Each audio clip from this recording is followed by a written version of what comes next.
நம்ம போன கிளாஸ்ல என்னென்ன பார்த்தோம்னு சொன்னா இந்த ஒரு ஸ்டாக் ஸ்டாக் தந்திருந்தா அதில் ப்ரைஸ் மூவ் ஆகும். ப்ரைஸ் வந்துட்டு கூடி குறைஞ்சி போகும். இப்போ உதாரணமாக 2022 ப்ரைஸ் எப்படி இருந்துச்சு?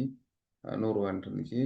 23 150 ரூபா, 24 திருப்பி 100 ரூபா, 100 ருபீஸ், 25 திருப்பி 200 ருபீஸ். இப்படி வரும்போது எப்படி நாம ரிட்டர்ன் காண்றதுக்கு ஃபார்முலா தந்திருக்கேன். P1 minus P naught over P naught into 100 சொல்லி படிச்சிருக்கேன். இதோட சேர்த்து டிவிடெண்ட் வந்தாலும் அதையும் நாம சேர்த்துக்கிற மாதிரி பார்த்தோம். இதில் வித்தியாசமான வகையில் நம்ம ரிட்டர்ன் காணலாம். ஒன்று அரித்மெட்டிக் மீன் சொன்னா சாதாரணமாக ஒவ்வொரு வருஷமும் இதில் லாபத்தை கூட்டி சராசரியாக காண்றது அது அரித்மெட்டிக் மீன். இது அரித்மெட்டிக் மீன் வந்துட்டு சில டைமில் பிளேயான முடிவுக்கு இட்டு செல்லும். அதன் காரணமாக நம்ம ஜியோமெட்ரிக் மீன் சொல்லி பெருக்கல் விருத்தி அதை பயன்படுத்தி நம்ம எப்படி ரிட்டர்ன் காண்றது பார்த்தோம். அது பிறகு எக்ஸுங்கிற ஸ்டாக் இருக்குது. தனியாக ஸ்டாக்குக்கு நம்ம எப்படி ரிட்டர்ன் காண்ற இதில் 2 வகை என்ன பார்த்தோம். ஒன்று ஹிஸ்டாரிக்கல் ரிட்டர்ன் சொல்லி பார்த்தோம். அடுத்தது எக்ஸ்பெக்டட் ரிட்டர்ன் சொல்லி ஒன்று பார்த்தோம். ஹிஸ்டாரிக்கல் ரிட்டர்ன் சொல்றது என்ன சொல்ற மாதிரி கடந்த காலங்களில் ஏற்பட்ட விலை மாற்றங்களின் காரணமாக எவ்வாறு நமக்கு லாபம் கிடைத்தது அப்போ பாஸ்ட் இன்ஃபர்மேஷன் வச்சு நம்ம செய்யலாம். அப்போ எக்ஸ்பெக்டட் ரிட்டர்ன் சொல்றது நம்ம எதிர்காலத்தில் இந்த டேட்ல எதிர்காலத்தில் வருகின்ற வருடம் அடுத்த 1 இயர்ல எப்படி எக்கனாமிக் மாறும், ஒவ்வொரு எக்கனாமிக் சிச்சுவேஷன்லையும் இப்படி நம்மளோட ஸ்டாக் ரிட்டர்ன் வந்துட்டு கிடைக்கும்ங்கிற அடிப்படை ஃபோகாஸ்ட் பண்ற மூலமாக நம்ம காணக்கூடியதாக இருக்கும். அதில் நம்ம ப்ராபபிலிட்டிங்கிற ஒன்றை நாம பெற்றுக்கொள்வோம்.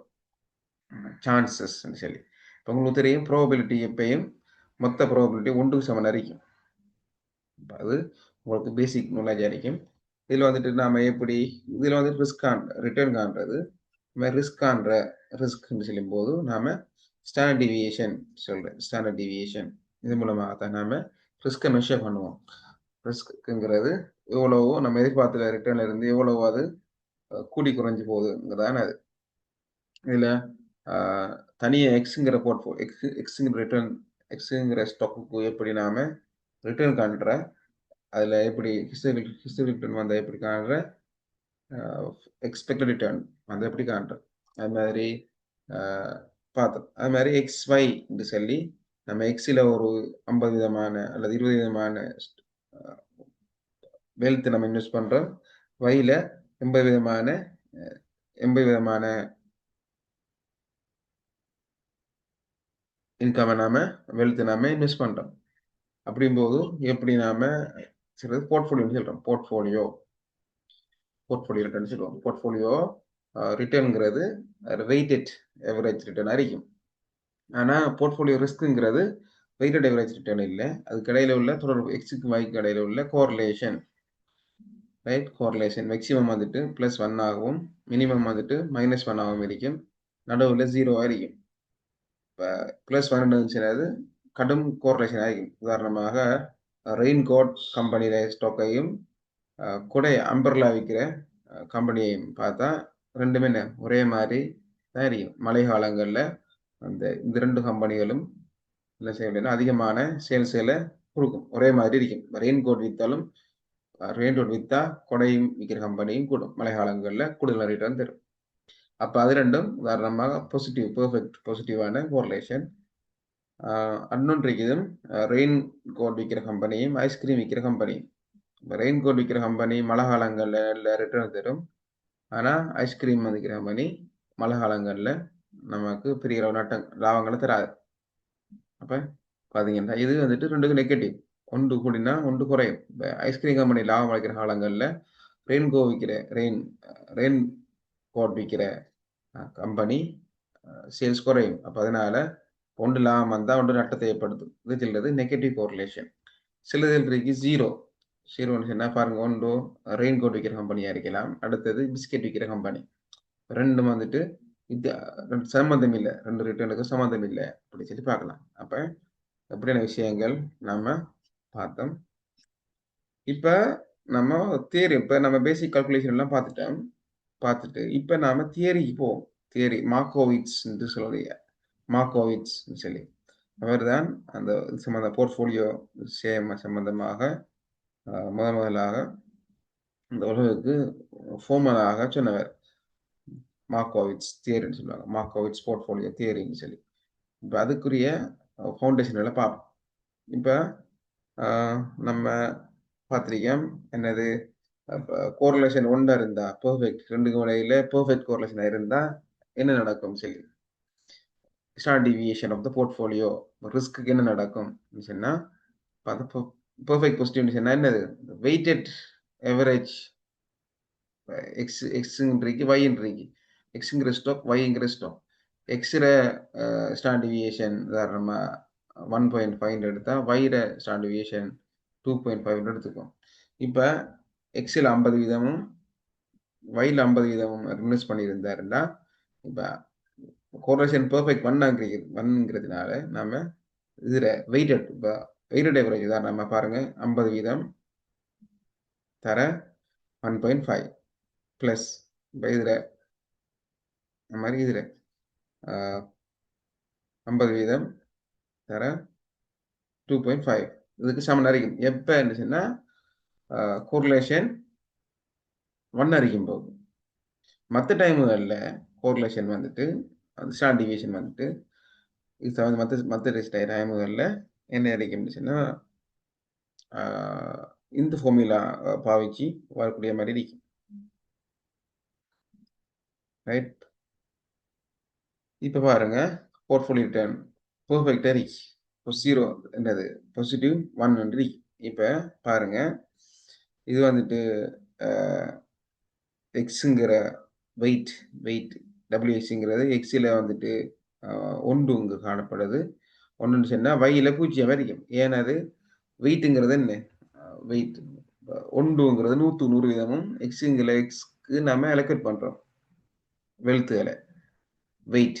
அப்போ வைக்கு எதுவும் நம்ம அலோகேட் பண்ணலை. அப்போ எக்ஸ்பெக்ட் ரிட்டர்ன் எப்படி வருது, 5.6. இப்போ நம்ம ஏற்கனவே தெரிஞ்சிருக்கும் எக்ஸினுடைய ரிட்டர்ன், எக்ஸினுடைய எக்ஸ்பெக்டட் ரிட்டர்ன், எக்ஸினுடைய ரிட்டர்ன் 5.6 இருந்திருக்கும்.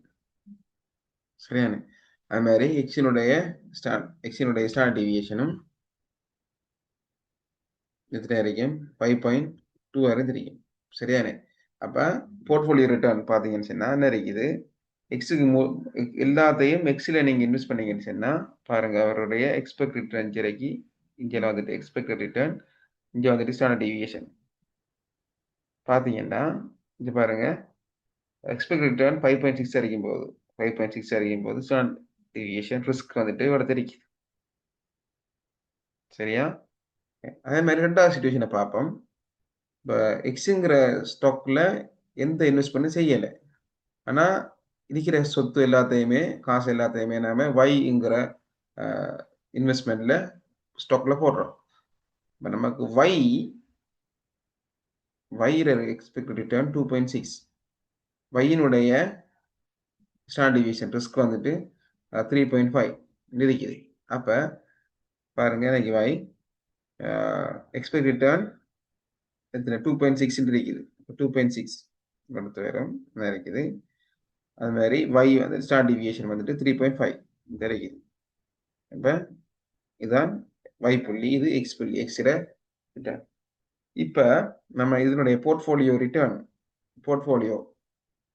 ஸ்டாண்டர்ட் டிவியேஷனை பார்க்கும்போது போர்ட்ஃபோலியோ ஸ்டாண்டர்ட் டிவியேஷன் இப்போ இதில் 50 வீதமும் எக்ஸில் 50 வீதமும் ஒயில் 50 வீதமும் இன்வெஸ்ட் பண்ணுறாங்க. இன்வெஸ்ட் பண்ணின போதோ நீ பார்த்தீங்கன்னா தெரியும் கோரிலேஷன் உண்டுங்கிறதுனால நீங்கள் இந்த ஃபார்முலா அப்ளை பண்ணீங்கன்னு சொன்னால், இந்த ஃபார்முலா நினைக்கிற ஃபார்முலாவை நீங்கள் அப்ளை பண்ணீங்கன்னு சொன்னால் இதில் பாருங்கள் 0.5, அது மாதிரி ஸ்டாண்டர்ட் டிவியேஷன் இதில் எக்ஸ் ஸ்டாண்டர்ட் டிவியேஷன் 5.2 அதில் வர்க்கம். அதே மாதிரி ப்ளஸ் இப்போ ஒய்யில் வந்துட்டு 50 வீதம், அப்போ 0.5 அதில் வர்க்கம், அதே மாதிரி ஸ்டாண்டர்ட் டிவியேஷன் இதில் 3.5 வேறு வர்க்கம். அது மாதிரி 2 0.5 0.5 இந்த பாருங்க இந்த இருக்குது ரெண்டுக்கும் இடையில உள்ள கோரிலேஷன் வந்துட்டு 1 கோரிலேஷன் 1 இது ஸ்டாண்டர்ட் டிவியேஷன் 5.2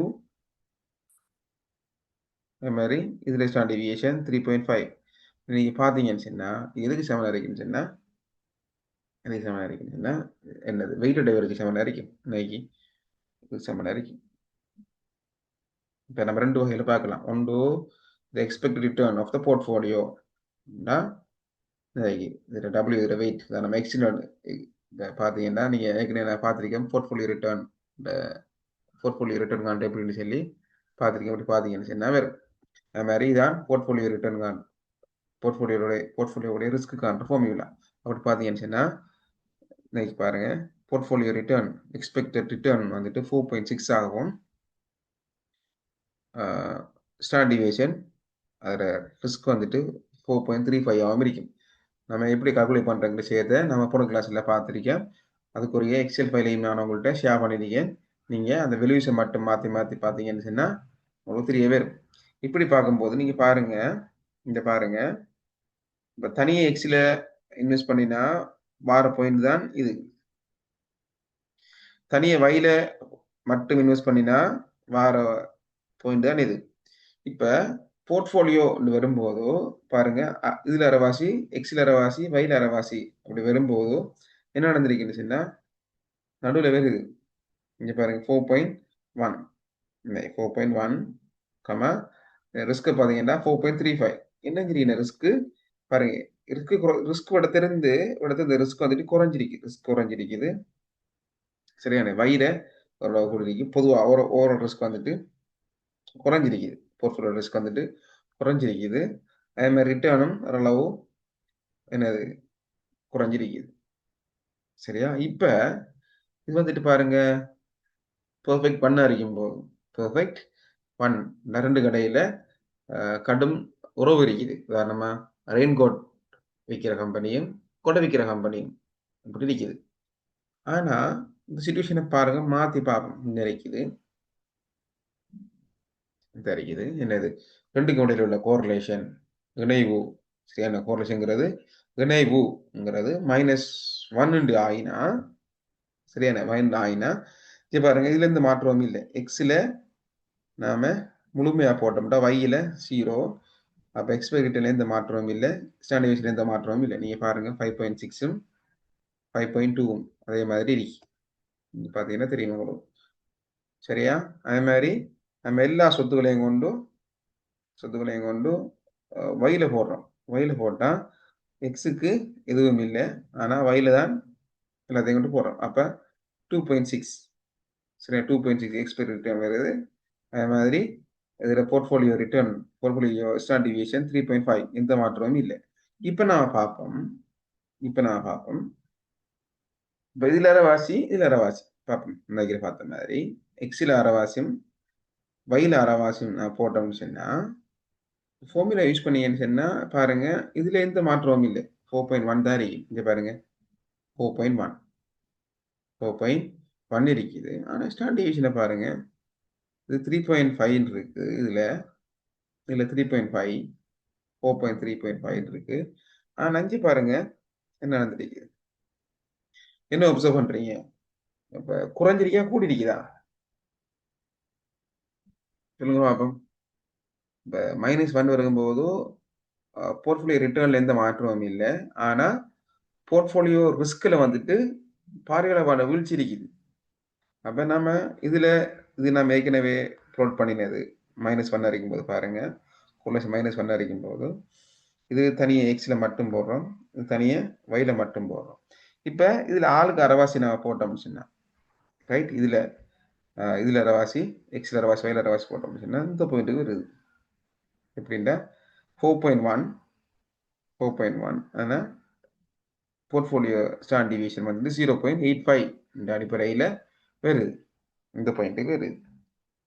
ஆனால் ஏர்லியா 4.35 வந்துச்சு. எப்போ +1 இருக்கும் போது. இப்போ நான் பார்ப்போம் இதுல எக்ஸில் 40% 40% சொத்துக்களையும் வையில 0.6% சொத்துக்களையும் நாம இன்வெஸ்ட் பண்ணினோம் சொன்னா எக்ஸ்பெக்ட் ரிட்டர்ன் வந்துட்டு 3.8 இதுக்கு வரும் இந்த அறிக்கை 3.8 ஸ்டார் டிவிஷன் பூச்சியது வரும் ரிஸ்கே இல்லை அளவுக்கு வருது பாருங்க ரிஸ்கே இல்லை அளவுக்கு வருது இந்த பாயிண்ட் ரிஸ்க் இல்லை அது மாதிரி எக்ஸில் 25%ஐயும் வையில் 75% சொத்துக்களையும் நாம் இன்வெஸ்ட் பண்ணினா ரிட்டர்ன் 3.5 வருது ஆனால் ஸ்டார் டிவியேஷன் ரிஸ்க் வந்துட்டு 1.35 வருது இந்த பாயிண்ட் சரியான இப்போ எல்லாத்தையும் கனெக்ட் பண்ணினா இப்படி வருது எப்போ இது மைனஸ் அடிக்கும் போது இன்னும் நம்ம தெரிய வர விளங்குறது என்ன நம்ம ஸ்டாக்கை செலக்ட் பண்ணும்போது ஒன்றுக்கொன்றும் முரணான சொத்துக்கள் நம்ம இந்த போர்ட்ஃபோலியோ நம்ம சேர்த்தோம்னா நம்மளோட ரிஸ்க் எல்லாம் குறைக்கலாம்ங்கிறது இப்போ +1 பார்த்தோம் -1 பார்த்தோம் ஆனால் ரியல் வேர்ல்ட் சினாரியோ எடுத்துக்கொண்டா நாம ரியல் வேர்ல்ட் சினாரியோவில் நாம பெர்ஃபெக்ட் 1ஐயோ அல்லது பெர்ஃபெக்ட் நெகட்டிவ் 1ஐயோ காண்றது கஷ்டம் நம்ம பெரும்பாலான சொத்துக்கள் எதுக்கு கிடைக்குன்னா 0 கிட்ட இருக்கும் ரைட் இப்போ நான் பார்ப்போம் இருக்கிற சொத்து எல்லாத்தையுமே நம்ம எக்ஸில் ஒன்று போடுறோம் வையில் எதுவுமே இன்வெஸ்ட் பண்ணலை 5.6 5.2 எந்த மாற்றமும் இல்லை அதே மாதிரி வையில் எல்லா சொத்துக்களையும் போடுறோம் எக்ஸில் எதுவுமே நம்ம இன்வெஸ்ட் பண்ணலை அப்படி ஆகும்போது இதில் எந்த மாற்றமும் இல்லை ஆனால் நீங்கள் பாருங்க போர்ட்ஃபோலியோ வந்துட்டு 0 வரையாது கோரிலேஷன் வந்துட்டு 0 ஆயினா பாருங்க கோரிலேஷன் 0 நிலைமைக்கு வந்த உடனே இதில் எக்ஸில் அரைவாசியும் வையில் அரைவாசியும் இதில் 50% இதில் 50% இன்வெஸ்ட் பண்ணுறோம் இன்வெஸ்ட் பண்ணினா இதில் எந்த மாற்றம் வராது 4.1 தெரியும் கோரிலேஷனுக்கும் ரிட்டர்னுக்கும் சம்மந்தம் இல்லை பாருங்க 4.1 இந்த இருக்குது இதில் ரிஸ்க் வந்துட்டு பாருங்க 3.13 ஆகுது 3.13 இந்த அறிக்கையில் வருது இந்த பாயிண்ட் வருது சரியான 3.13 இந்த லெவலுக்கு வருது இது இந்த பாயிண்ட் அடுத்த சினாரியோ எக்ஸில் வந்து 25% வெல்த்தையும் வையில் 75% வெல்த் இன்வெஸ்ட் பண்ணினா இதில் மாற்றம் பெருசாகுது 3.35 இந்த இடத்துக்கு வருது ஆனால் ரிட்டர்ன் ரிஸ்க் வந்துட்டு 2.93 இப்போ முந்தைய விட இன்னும் குறையுது இல்லையா அடுத்துக்கு வருது இப்போ இன்னொன்று பார்ப்போம் ரைட் இப்போ இதில் இது போர்ட்ஃபோலியோ இல்லை இது வந்துட்டு பியூராகவே இது எக்ஸில் மட்டும் இது பியூராகவே வையில் மட்டும் இப்போ நீங்கள் பார்த்தீங்கன்னா உங்களுக்கு பெட்டர் ஒன்று வழங்கும் இந்த பெட்டர்ன் சொல்லி பார்ப்போம் இதில் எந்த பெட்டர்ன் வருதுன்னு பார்ப்போம் இப்போ நாம கோரிலேஷன் 0 இருக்கும் போது பாருங்க இப்படி வருது ரைட் இந்த ஷேப்ல வருது இந்த ஷேப்ல வருது இப்போ நம்ம ஏற்கனவே வந்து பார்த்தோம் எக்ஸில் அரைவாசி வையில் அரைவாசி ஆனால் கோரிலேஷன் வந்துட்டு பெர்ஃபெக்ட் 1 ஆகும்போது நம்ம அதை க்ரீனில் வருவோம் விடத்தை வந்துச்சு இல்லையா விடத்தை வந்துச்சு அந்த பாயிண்ட் எப்போ +12 ஆகும்போது +1 நெக்ஸ்ட் பாயிண்ட் தான் அப்போ நம்ம பார்த்துருக்கோம் இப்போ பெர்ஃபெக்ட் கோரிலேஷனாக இருந்தால் ரெண்டுக்கும் இடையில பெர்ஃபெக்ட் +1 கோரிலேஷன் +1 இருந்தால் அதில் போர்ட்ஃபோலியோ ரிஸ்க் அதுக்கிற வெயிட்டட் எவரேஜ் அதுக்கு சமன் அறிக்கும் அப்போ அந்த அதில் ரிஸ்க் வந்துட்டு ரிட்டர்ன் அந்த ப்ராடக்ட் தான் வரும் இந்த கோட் தான் வரும் அது எப்போ அது +1 இருந்தால் அதே மாதிரி நெகட்டிவ் 1 இருந்தால் இந்த அளவு போகும் அது இங்கே போகும் சரியான இந்த அளவுக்கு போகும் 0 ரிஸ்க் வந்துட்டு 0ங்கிற ரேஞ்சுக்கு போகும் அது எப்படி நம்ம காட்டணும் படத்தில் பார்த்தோம்னு சொன்னால் இப்படி இருந்துச்சு சரியான தனி எக்ஸில் மட்டும் போட்ட படத்தையும் தனி வையில போட்ட மட்டும் படத்தையும் இப்போ எக்ஸில் 40 வையில் 60 வரும்போது அந்த பாயிண்ட் இடத்த வந்துச்சு இடத்த வந்து ரிஸ்க் 0 வந்துச்சு இப்போ பாருங்க 3 வகையான ஷேப்ல இருக்கு இப்போ என்ன எல்லோ கலர்ல இருக்கிறது -1 கிரீன் கலர் இருக்கிறது +1 ரெட் கலர்ல இருக்கிறது 0 இந்த அப்ப இப்படி ஒரு வகையான ஒரு பெட்டர்ன் ஒன்று வருது. ரைட்? இப்படி ஒரு பெட்டர்ன் ஒன்று வருது. ஆனா ரியல் வேர்ல்டு நான் பார்க்கும்போது இது சாத்தியம் இல்லை. எது நினைக்கிற பெர்ஃபெக்ட் பண்ண சாத்தியம் இல்லை. ரைட்? பெர்ஃபெக்ட் பண்ணாக இருக்கிறது சாத்தியம் இல்லை.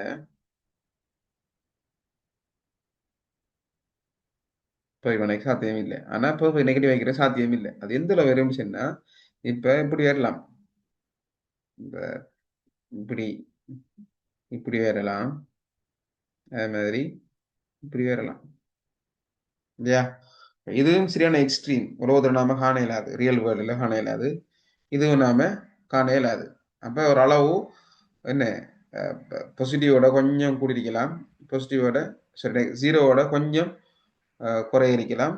ஜீரோவோட கொஞ்சம் கூட இருக்கலாம். இப்படியே சந்தர்ப்பங்கள் தான் பெரும்பாலும் ஒரு ரியல் வேர்ல்ட்ல இருக்கும். இப்ப இதை தான் சொல்றது என்னது இந்த இதுதான் சாத்தியமானது. இவ்வளவுதான் சாத்தியமான பாயிண்ட். இதுக்குள்ள சாத்தியம் இருக்கும். இதுவும் உலகத்தில் சாத்தியம் இல்லை, இதுவும் சாத்தியம் இல்லை. இப்ப இதுதான் சொல்லணும்னு சொல்லி இப்ப மேக்சிமம் வாங்க இவ்வளவுதான் இன்னைக்கு நல்ல சிறந்த இன்வெஸ்ட்மெண்ட் எடுக்கிறான்னு சொன்னா பாருங்க, சிறந்த இன்வெஸ்டர் குறைஞ்ச ரிஸ்க்ல கூடுதலாக ரிட்டர்ன் எடுக்கக்கூடிய ஆஹ், அந்த இருக்கக்கூடிய அந்த எதிர்பார்ப்பு இருக்குன்னு சொன்னா அவர் எப்படி செய்யலாம்னா இன்னைக்கு பாருங்க, அவர் இந்த பாயிண்ட்கள்லாம் அவர் என்ன செய்வாரு, இன்வெஸ்ட் பண்ணுவார்.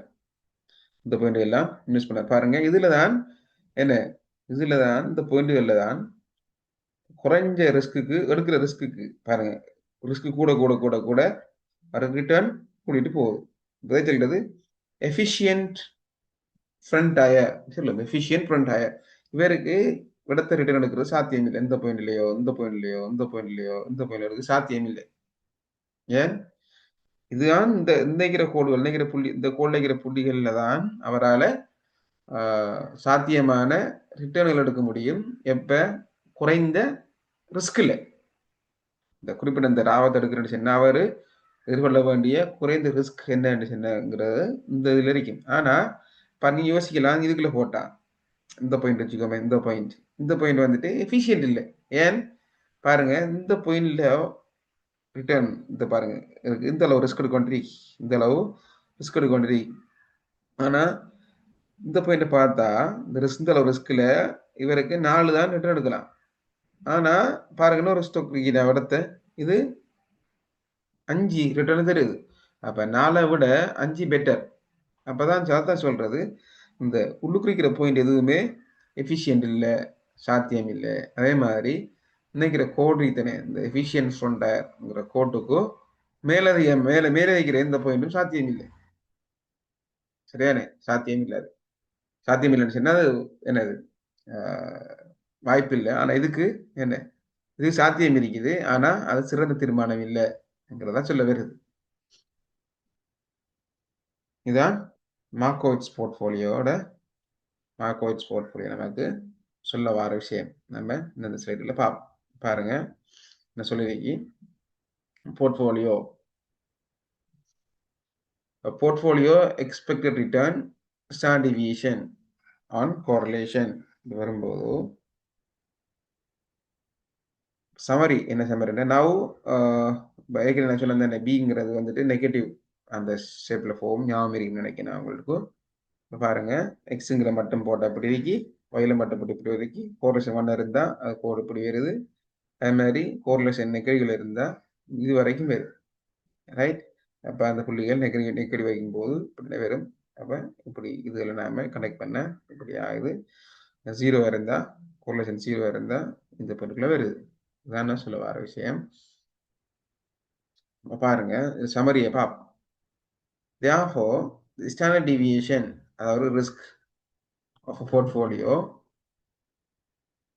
is depend on the correlation or covariance structure of stocks in the portfolio. அதாவது ஒரு போர்ட்ஃபோலியோவுடைய ரிஸ்க் வந்துட்டு இதில் தங்கியிருக்குன்னு சொன்னா ரெண்டுக்கும் இடையில இங்க 2 ஸ்டாக்னா 2 ஸ்டாக் இடையில உள்ள தொடர்பு, இணைவு, கோரிலேஷன் கூடமா அதான் தீர்மானிக்குது. சரியானே? இப்போ கோரிலேஷன் என்ன, கோவேரியன்ஸ் என்னன்னு சொல்லி நான் ஏற்கனவே உங்களுக்கு விளங்கப்படுத்தியிருக்கேன் போன கிளாஸ்ல. பாருங்க கோரிலேஷன்ங்கிறது ஒரு ஸ்டாண்டர்டான ஒரு நியமப்படுத்தப்பட்டது. +1க்கும் -1க்கும் இடையில இருக்கும். கோவேரியன்ஸ்ங்கிறது அன்ஸ்டாண்டர்டைஸ்ட். இப்போ எப்படி கோவேரியன்ஸ் வந்தா கோரிலேஷனுக்கு மாத்திர, கோரிலேஷன் வந்தா எப்படி கோவேரியன்ஸுக்கு மாத்திரன்னு சொல்லியும் உங்களுக்கு படிச்சு தந்திருக்கு. கணக்கு செஞ்சிருக்கோம். When the correlation of two stocks is 1, சரி, கோரிலேஷன் வந்துட்டு 1 இருந்தா the standard deviation is the weighted average of the standard deviation of the stocks. நான் சொன்ன மாதிரி அதில் நிர்ணயிக்கப்பட்ட சராசரி இருக்கும். When the correlation of the two stock is less than 1, ஒன்றை விட குறைவான standard deviation இருந்தா அது வந்துட்டு பாருங்க standard deviation of the portfolio is less than, right, less than average. correlation perfectly 1 இருந்தா weighted average of the risk இருக்கும். ஆனா -1 இருந்தா, ரைட், -1 இருந்தா அல்லது -1 இல்லை, லெஸ் தென் 1, ஐ மீன் ஒன்றை விட குறைவா இருந்தா, கோரிலேஷன் வந்துட்டு ஒன்றை விட குறைவா இருந்தா, ஒன்றோட குறைவா இருந்தா என்ன வரும்னு சொன்னா ரிஸ்க் வந்துட்டு, போர்ட்ஃபோலியோ ரிஸ்க் வந்துட்டு வெயிட்டட் ஆவரேஜ், இது என்ன வெயிட்டட் ஆவரேஜ், நிர்ணயிக்கப்பட்ட சராசரி விட குறைவா இருக்கும். எப்பவும் இதை விட குறைவா இருக்கும். நான் இதை விட இது குறைவா இருக்கும். Since the correlation of the stocks are in general less than 1, பொதுவாக கோரிலேஷனை பார்த்துக்கொண்டா சொத்துக்களுக்கு இடையிலான, ஸ்டாக்குகளுக்கு இடையிலான கோரிலேஷன் வந்துட்டு லெஸ் தென் 1, ஒன்றை விட குறைவாக தான் இருக்கும். ஸ்டாண்டர்ட் டிவியேஷன் வந்து போர்ட்ஃபோலியோ, அதனால அதோட ரிஸ்க் வந்துட்டு போர்ட்ஃபோலியோஸான டிவியேஷன் ரிஸ்க் வந்துட்டு less than weighted average of the standard deviation of the stocks. அப்போ எப்போவுமே நீங்கள் ரெண்டமாக நீங்கள் கால்குலேட் பண்ணாமல் நீங்கள் குத்து மதிப்பாக நீங்கள் எடுக்கிறீங்க, சொத்துக்கள் இன்வெஸ்ட் பண்ணுறீங்க, சொத்துக்களை செலக்ட் பண்ணுறீங்க. அப்படி நீங்கள் செலக்ட் பண்ணும்போதோ, ரைட், ஒன்றுக்கு மேற்பட்ட சொத்துக்களை நீங்கள் செலக்ட் பண்ணும்போதோ அது இயற்கையாகவே நேச்சுரலாகவே அது கோரிலேஷன் ஒன்றை விட குறைங்கிறதுனால அதனுடைய ரிஸ்க் ஸ்டாண்டர்ட் டிவியேஷனும் குறையும் சொல்ல வருது. This effect is called diversification advantage. டைவர்சிஃபிகேஷன்ங்கிறது என்னது?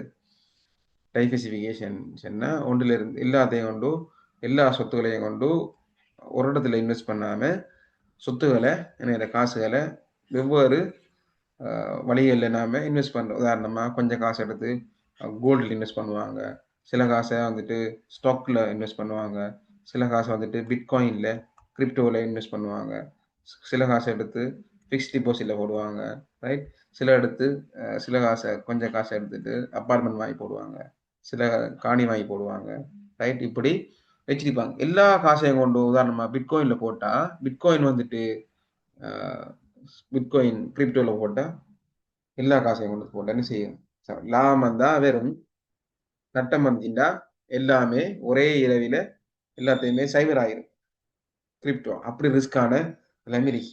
அப்படி பிரிச்சு போடும்போது ஒன்றுல வர லாபம் இன்னொன்றுல வர நட்டத்தை ஈடு செய்யக்கூடியதாக பேலன்ஸ் பண்ணிட்டு போகும். அப்ப அவரு மொத்தமாக எல்லாத்தையும் விளக்கக்கூடிய வாய்ப்பு குறைவு. அதான் சொல்றேன் டைவர்சிஃபிகேஷன்.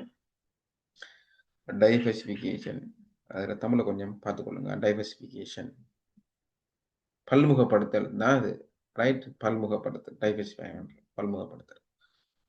இப்ப நீங்க பாருங்க, நிறைய இந்த பில நம்ம சொன்னோம், பிங்கிற ஸ்டாக்ல நம்ம இன்வெஸ்ட் பண்ண மாட்டோம் ஏற்கனவே நம்ம சொன்னோம், சரியானே? ஆனா இப்ப நமக்கு வழங்குது என்னது? பிலையும் நாம இன்வெஸ்ட் பண்ணத்தான் போகணும். ஏன்? இந்த ஏ சிங்கிறதும் ரெண்டும் கிட்டத்தட்ட பாசிட்டிவான கோரிலேஷன் உள்ளது. ஆனா ஏயும் பியும் மைனஸ், பியும் சியும் மைனஸ் நெகட்டிவ் கோரிலேஷன்ங்கிறதுனால ஒரு இன்வெஸ்டர் பியில் இன்வெஸ்ட் பண்ணும்போது பிங்கிறது நெகட்டிவ் கோரிலேஷன்ங்கிறதுனால, ஏஓபியோட நெகட்டிவ்ங்கிறதுனால அவர் ஓவராலான ரிஸ்க்குகள் அது குறைத்து கொள்ளும். இப்போ பார்ப்போம், calculate the expected return and the standard deviation of the portfolio, right? Ada risk gain, expected return, right? Expected return, right? Standard deviation, risk of the portfolio, right? சரியானே? portfolio. இதுல எக்ஸ்ல 60 வீதமும், சரி, ஏல 60 வீதமும், சில 40 வீதமும், இந்த ஸ்டாக்ல 60 வீதமும், இதுல 40% இன்வெஸ்ட் பண்ணினால் இது என்னது எக்கனாமிக் கண்டிஷன் அதுக்குரிய ப்ராபபிலிட்டி இருக்குண்ணா ப்ராபபிலிட்டி இருக்குது இதை கண்டு எப்படி நீங்க பார்த்தீங்கன்னா தெரியும் உங்களுக்கு இதை நீங்க ஹோம் ஒர்க்காக செஞ்சு பாருங்க சரியான கட்டாயமிங்க செஞ்சு பாருங்க எக்ஸல் ஷீட் தந்திருக்கேன் ஆனால் எக்ஸாமுக்கு எக்ஸல் ஷீட் வராது மினிமத்தை நீங்க செய்ய வேண்டி வரும் அதனால நீங்க ஏண்ட அளவுக்கு கையால பேப்பர்ல செஞ்சு பாருங்க டிஃப்ரெண்ட் காம்பினேஷன் அடுத்த நீங்க செஞ்சு பார்க்கலாம் ஏஇல ஏஇல ஒரு 30 வீதம் பிஇல ஒரு வீதம் போட்டால் இப்படி வருது இப்போ மாறி மாறி கேள்விகள் வரலாம் அப்போ நீங்கள் எவ்வளோ நீங்கள் செஞ்சு ப்ராக்டிஸ் பண்ணுறீங்களோ அந்தளவு நீங்கள் வேகமாகவும் சரியாகவும் நீங்கள் எக்ஸாம்பிள் செய்யக்கூடியதாக இருக்கும் இப்போ எக்ஸாம் மட்டும் இல்லை நீங்கள் ரியல் வேர்ல்டுலேயே கூட நீங்கள் இன்வெஸ்ட் பண்ணுறதா கூட உங்களுக்கும் இது தெரிஞ்சிருக்கணும் இப்போ அடிங் ஸ்டாக் இன்டு போர்ட்ஃபோலியோ இப்போ நாம பார்த்தது 2 ஸ்டாக் தான் எக்ஸ் ஒய் ஒன்று எக்ஸில் போடுவோம் அல்லது ஒய்ல போடுவோம் இது வந்துட்டு தனித்தனிய எக்ஸில் 100 வீதமும் ஒய்ல அல்லது ஒய்ல 100 வீதம் இப்படி போட்டால் இது போர்ட்ஃபோலியோ இல்லை எக்ஸில் கொஞ்சம் காசு ஒய்ல கொஞ்சம் காசு இப்படி போடும்போது தான் அது போர்ட்ஃபோலியோ மாறுது போர்ட்ஃபோலியோ மாற என்ன செய்யுது நம்ம பார்த்தோம் இப்போ இப்போ ரியல் வேர்ல்டில் எப்பயுமே அது பாசிட்டிவ் கொலெக்ஷன் இல்லை அப்போ ஒன்றை விட குறைவாக தான் இருக்கும் ரியல் வேர்ல்டுலங்கிறதுனால ஸ்டாண்டர்ட் டிவியேஷன் ரிஸ்க் வந்துட்டு குறைஞ்சு கொண்டே போகும் சொல்கிறோம் இப்போ என்ன கேள்வின்னா இப்போ 2 நான் பார்த்தது இப்போ நம்ம இன்னொரு ஸ்டாக்கை போடுவோம் ஜெட்டுங்கிற ஸ்டாக்கை போடுவோம் அப்போ 3வது ஸ்டாக் ஒன்று இருக்குது ரைட் இப்படியான சந்தர்ப்பத்தில் என்ன நடக்கும் என்ன ஸ்டாண்டர்ட் டிவியேஷன் இன்னும் குறையும் அந்த என்னது எக்ஸ்பெக்டட் ரிட்டர்ன் வந்துட்டு அதில் எந்த மாற்றம் சொன்னால் அதில் வெயிட்டட் எவரேஜ் தான் சமன் அறிக்குமே தவிர அந்த ரிஸ்க் வந்துட்டு அது குறைஞ்சிக்கிட்டே போகும் நீங்கள் ஸ்டாக்கை போட போட போட போட அதுக்கடையில் குறைச்சல் பெர்ஃபெக்ட் ஒன்னோட குறைக்கிறதுனால அது குறைஞ்சிக்கிட்டே போகும் what happen to the risk of the portfolio and as more randomly குத்து மதிப்பாக நீங்கள் ஸ்டாக்குகளை உங்களோட போர்ட்ஃபோலியோக்குள்ள நீங்கள் இணைக்கிறது மூலமாக என்ன நடக்கும் போர்ட்ஃபோலியோ கூட ரிஸ்க் குறைஞ்சிட்டு போகும் போர்ட்ஃபோலியோ ரிஸ்க் சொல்றது போர்ட்ஃபோலியோ இது ஸ்டாண்டர்ட் டிவியேஷன் பாருங்க போர்ட்ஃபோலியோ இது ரிஸ்க் பீன்னு போட்டால் portfolio risk would decrease right would decrease குறைந்து கொண்டு போகும் ஏன்னு சொன்னா பிகாஸ் the added stocks நம்ம உள்ளுக்கு போகிற ஒவ்வொரு ஸ்டாக்கும் நம்ம சேர்க்குற ஒவ்வொரு ஸ்டாக்ஸும் நாட் பி பர்ஃபெக்ட்லி கோரிலேட்டட் அப்போ எதுவுமே இல்லை எதுவுமே +1ங்கிறது இதில் இல்லை அதோட குறைவாக தான் இருக்குங்கிற ஒரே காரணத்தினால தான் அது உங்களோட ரிஸ்க்கு வந்துட்டு குறைச்சிக்கிட்டே போகுதுங்கிறதுக்கான சயின்டிஃபிக் ரீசன் இப்போ நீங்கள் பாருங்க இன்னைக்கு risk right risk standard deviation ஒரு ஸ்டாக்குள்ள போட்டால் 35% வர்ற ரிஸ்க் வந்துட்டு 35% இருக்கு அப்ராக்சிமேட்டா உதாரணமாக இன்னைக்கு பாருங்க ரெட் கலரில் காட்டுறீங்க ஸ்டாக் இன்னைக்கு அவர் ரிட்டர்ன் சராசரியாக 15 அவர் ரிட்டர்ன் எடுக்கிறாரு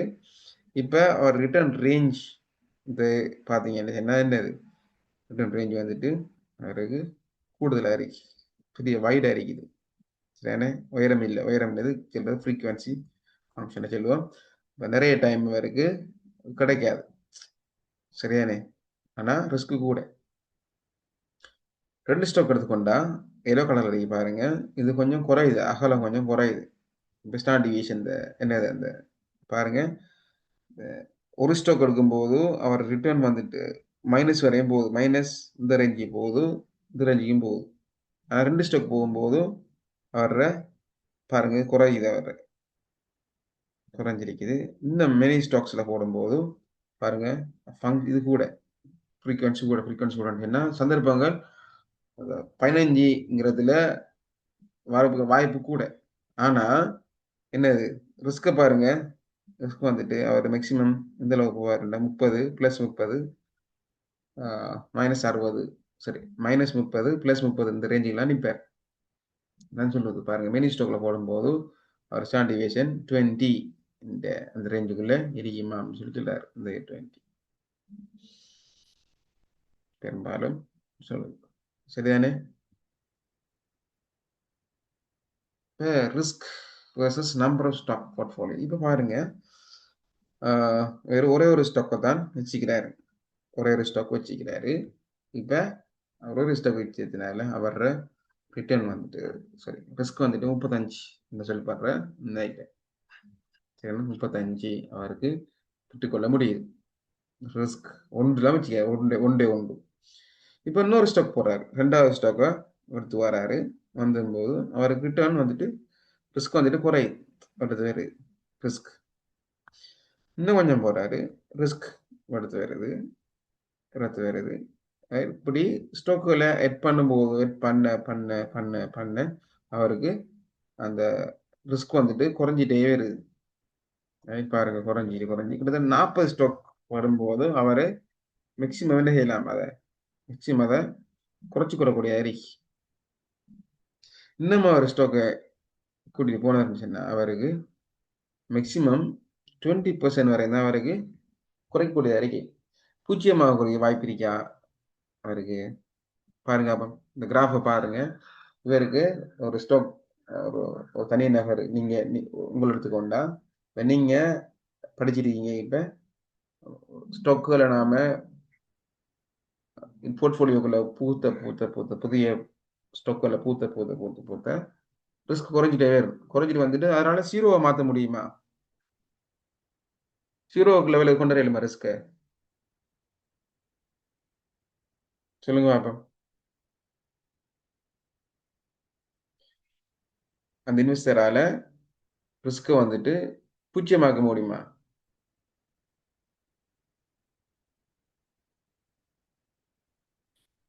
இயலுமையிலதா? No sir. நோ. அதை அவரால் பூஜ்ஜியமாக்க இயலாது. என்ன காரணம் அப்படின்னு சொன்னா, இப்ப நீங்க பார்த்துருப்பீங்க, கொரோனா காலங்கள், COVID-19 பேண்டமிக் வந்த காலம், அதை நம்ம கிராஃப்ல போயிருந்தா தெரியும். ஷேர் மார்க்கெட்டை நம்ம பார்த்தா இப்படிதான் இருந்துச்சு. அது ஷேர் மார்க்கெட் பொதுவா இப்படிதான் ஏறி போணுச்சு. ஏறி போணுச்சு. 2020 மே மார்ச் அப்படி நீ பார்த்தீங்கன்னா இப்படி போனது திடீர்னு இப்படி வந்துச்சு. இப்படி வந்து திருப்பி இப்படி போய் திருப்பி இப்படி வந்து அப்படிதான் போனிச்சு இல்லையா? இப்ப நீங்க பாருங்க, இப்ப இந்த ஆரம்பத்தில் பாயிண்ட் இருந்து இடத்திருத்த பாயிண்ட் இது இப்ப இது 2010 ரைட், அப்படி இந்த பாயிண்ட் 2012 13 14 15 இப்படி போய் இப்ப எல்லாரும் ரிட்டர்ன் எடுத்து வந்து அழகா ASPI இளங்கட stock market ASPI all share price index. இப்ப இந்த COVID-19 வந்த உலகத்துல எல்லா ஸ்டாக்கும் வந்து குறைஞ்சிட்டு. இப்ப இவரு இந்த இன்வெஸ்டர் வந்துட்டு ஒரு பர்டிகுலர் இன்வெஸ்டர் வந்துட்டு இலங்கையில் இருக்கிற கொலம்பஸ் ஸ்டாக் எக்ஸ்சேஞ்சில் லிஸ்ட் பண்ணப்பட்ட எல்லா சொத்துக்களை போட்டுக்கானு. இப்போ 280 கம்பெனிகள் கிட்டத்தட்ட இருந்துச்சு. 280 கம்பெனிகள்லையும் அவர் ஸ்டாக் போட்டிருந்தா கூட அவர் நினைஞ்சிருப்பாரு, நட்டம் அடைஞ்சிருப்பாரு. எல்லா கம்பெனிகளோட ஸ்டாக்கும் டவுன் ஆனிச்சு. டவுன் ஆனதுனால அவருக்கு என்ன செஞ்சிட்டுன்னா பெரிய லாஸ். ஷேர் பெரிய லாஸ். அப்ப என்ன ரிஸ்க் நட்டத்தை குறைக்கலாம் போயிடுச்சு. நட்டத்தை குறைக்கலாம் போயிடுது. அப்புறம் அப்ப அதான் என்னது நம்ம சொல்றோம், அதுக்கு ஸ்டாண்ட் டிவிஷன் ஜீரோவாக இல்லை. ரிஸ்க் வந்துட்டு ஜீரோவா இல்லை. எத்தனை ஸ்டாக்ல நீங்க போட்டிருந்தாலும் உங்களுக்கு ஒரு சர்டன் பெர்சன்டேஜ் ரிஸ்க் கொண்டு இருக்குது. இது பாருங்க, இப்ப நீங்க கம்பெனிகள் ஸ்டாக்ல நீங்க செலக்ட் பண்ணும்போது உங்களோட போர்ட்ஃபோலியோவில் கம்பெனியில் ஸ்டாக்ல செலக்ட் பண்ணும்போது நீங்க எதை பார்த்து நீங்க எப்படியான கம்பெனியோட ஸ்டாக்ல நீங்க வாங்குவீங்க? நல்ல ஸ்ட்ராங்கான கம்பெனியோட ஸ்டாக்ல நீங்க வாங்குவீங்க. உதாரணமா ஜோன் கில்ஸ்னு சொல்லி, கட்டர் national bank, commercial bank, Dialog, இப்படியான ஸ்ட்ராங்கான கம்பெனிகள்ஸ் இருக்குது. அப்படியான கம்பெனி நீங்க வாங்கினா அதுல ஷேர்ஸ் வந்துட்டு பெரும்பாலும் என்ன மாட்டா, இந்த பாரிய வீழ்ச்சியோ அல்லது பாரிய இழப்புகளோ ஏற்படாது. அப்ப திடீரென்று உதாரணமா கம்பெனியில் எக்ஸுங்கிற கம்பெனியில் இன்வெஸ்ட் பண்ணியிருக்கீங்க. எக்ஸுங்கிற கம்பெனி திடீர்னு லொஸ்ட் ஆயிட்டு பேங்க்ரப்சி ஆயிடுது. அப்ப என்னது? அப்ப எக்ஸுங்கிற கம்பெனியோட ஷேர் பிரைஸ் இது தாக்கம் செலுத்தும். இந்த கம்பெனி எக்ஸ் உதாரணமா பாப்போம். ஹெலாங்கிற கம்பெனி ஒன்று இருக்குது. ஹெலான்னு சொல்லி. ஹெலாங்கிற கார்மெண்ட்ஸ். இந்த கார்மெண்ட்ஸ் வந்துட்டு ஆரம்பத்துல இந்த ஷேர் பிரைஸ் ரூ. 15, ரூ. 16, ரூ. 20ன்னு சொல்லி போன ஷேர் இன்றைக்கு அதுல ஷேர் மார்க்கெட்ல ₹3 இருக்கு. என்ன காரணம்னு சொன்னா, இந்த ஹெலாங்கிற கம்பெனியினுடைய கேபிட்டல் ஸ்ட்ரக்சர். கேபிட்டல் ஸ்ட்ரக்சர் என்னன்னா, இப்ப அதாவது கடன் மற்றும் ஈக்விட்டி, டெட் ஈக்விட்டி ரேஷியோ அது வந்து கிட்டத்தட்ட 80%க்கு மேல கடன் இருக்கு. அதனால அதே டைம்ல டொனால்ட் ட்ரம்ப் கொண்டு வந்த இலங்கையிலிருந்து ஏற்றுமதி செய்யப்படுற அமெரிக்காவுக்கு ஏற்றுமதி செய்யப்படுற பொருட்களுக்கு ஹை டெக்ஸ் விதிக்கிறதுனால அதனுடைய சேல்ஸ் சேல்ஸ் நல்லா குறைஞ்சிச்சு. அப்ப சேல்ஸும் குறைஞ்சி கடனுக்கு வட்டியும் கொண்டதால இந்த கம்பெனினால பாரிய அளவான லாபத்தை சம்பாதிக்க முடியல. இந்த கேபிட்டல் ஸ்ட்ரக்சர்ல கடன் கூடங்கிறதுனால அவங்க உழைக்கிற லாபம் எல்லாத்தையுமே வட்டி கட்ட வேண்டிய நிலைமைக்கு வந்து அவங்க நெகட்டிவ் ப்ராஃபிட், அதாவது லொஸ்ஸை மேக் பண்ணக்கூடிய அளவுக்கு வந்துச்சு. அதனால தான் இதில் ஷேர் ப்ரைஸ் எல்லாம் குறைஞ்சி வந்துருக்கு. ரைட். இப்போ உதாரணம் ₹20 போன ஷேர் ப்ரைஸ் ₹3 வந்துருக்கு. இப்போ என்ன கிட்டத்தட்ட 2-3 இயர்ஸ் கெப்புக்குள்ளேயே இது நடந்துட்டு. இப்போ பெரிய ரிஸ்க். இந்த ரிஸ்க் எதால வந்துச்சு? இந்த கம்பெனியினுடைய போக்குகளை வந்துச்சு. கம்பெனியினுடைய நடவடிக்கையால தான் வந்துச்சு. அது மாதிரி நம்ம ஜோன் கீல்ஸ்ங்கிற கம்பெனி எடுத்துக்கொண்டா இது வந்து வெரி ஸ்ட்ராங்கான கம்பெனி, ஃபண்டமெண்டலாக ஸ்ட்ராங்கான கம்பெனி. இதில் லாபம் இதெல்லாம் சிறப்பாக இருக்குது. அப்போ பெரும்பாலும் John Keells, HNB, commercial bank, Browns இப்படியான கம்பெனிகள் வந்துட்டு ஸ்ட்ராங்காக தான் இருக்கு. சம்டைம் ஏன் ஸ்ட்ராங்காக இருக்குன்னா கம்பெனி ஸ்ட்ராங்காக இருக்கிறதுனால ஷேர் ப்ரைஸ் வந்துட்டு ஸ்ட்ராங்காக இருக்கு. ஷேர் ப்ரைஸில் பெரிய ஏற்றத்தாழ்வுகள் வாரல. சரிண்ணே. அப்போ நம்ம ஸ்டொக்குகளை நாம செலக்ட் பண்ண எதை வச்சுன்னா கம்பெனி தான் காரணம். ஷேர் மார்க்கெட்டில் ஷேர் ப்ரைஸ் ஏறி இறங்குன்னு சொன்னது காரணம் என்னது? கம்பெனி சம்மந்தப்பட்ட கம்பெனி ஸ்பெசிஃபிக் தானே அது. ஒரு கம்பெனி நல்லா இருக்குன்னு சொன்னால் அதில் ஷேர் ப்ரைஸ் நல்லா போகும். ஒரு கம்பெனி மோசம் இருக்குன்னா அதில் ஷேர் ப்ரைஸ் இறங்கிட்டு வரும். இப்போ ரிஸ்கி இன்வெஸ்டர் இருக்காங்க. ரிஸ்கி இன்வெஸ்டர்னு சொன்னால் இப்போ பாருங்க, ஹெலா இந்த கம்பெனி நமக்கு தெரியும். இப்போ ஷேர் ப்ரைஸ் நிறைய இறங்கிட்டு வருது. இப்போ ஷேர் ப்ரைஸ் இறங்கிட்டு வரும்போது பாருங்க ₹3 இருக்கு ஷேர் ப்ரைஸ். இப்போ ₹3 சில இன்வெஸ்ட் என்ன செய்வாங்கன்னா விலை குறைய வாங்குவாங்க. நல்லா தெரியும் கம்பெனி வந்துட்டு லொஸ்ட் ஆகிற நிலைமையில் இருக்கி இதெல்லாம் தெரியும். இப்போ விலை குறைய நிறைய பேர் ஷேர் விற்பாங்க பயத்தில். கம்பெனி நம்மளோட ஷேர்ஸ் வந்துட்டு ட்ரேடிங் ஆக மாட்டா, டீலிஸ்ட் ஆகிடும். கம்பெனி வந்துட்டு கலம்பு ஸ்டாக் எக்ஸ்சேஞ்ச் மார்க்கெட் விட்டு பீத்துரும். அதனால நம்ம ஷேர் ஒன்றும் செய்யறாது, நட்டமாயிடுவோம். நம்ம என்ன நட்டத்தை தாங்கல தவிப்போம்னு சொல்லி ஷேர் விற்பாங்க. விற்கும் போதும் சில இன்வெஸ்டர்கள் அதை புத்திசாலித்தனமாக ஹை ரிஸ்க் எடுத்து அந்த ஷேர்களை வாங்குவாங்க. வாங்கினால் சம்டைம் இந்த கம்பெனி கேபிட்டல் ரிஸ்க் ஸ்ட்ரக்சருக்கு வரலாம். சில கடன் பேங்குகள் அல்லது கடன் கொடுத்தவங்க அந்த கடனை ஷேராக மாற்ற ஒதுக்கிடலாம், ஈக்விட்டி ஷேராக மாற்ற ஒதுக்கிட்டு வரலாம். அல்லது திடீரென்று என்னது அமெரிக்கா அதுக்குரிய டெரிஃப் டெக்ஸ்களை குறைக்கலாம். அல்லது திடீரென்று புதிய மார்க்கெட் உருவாகலாம்.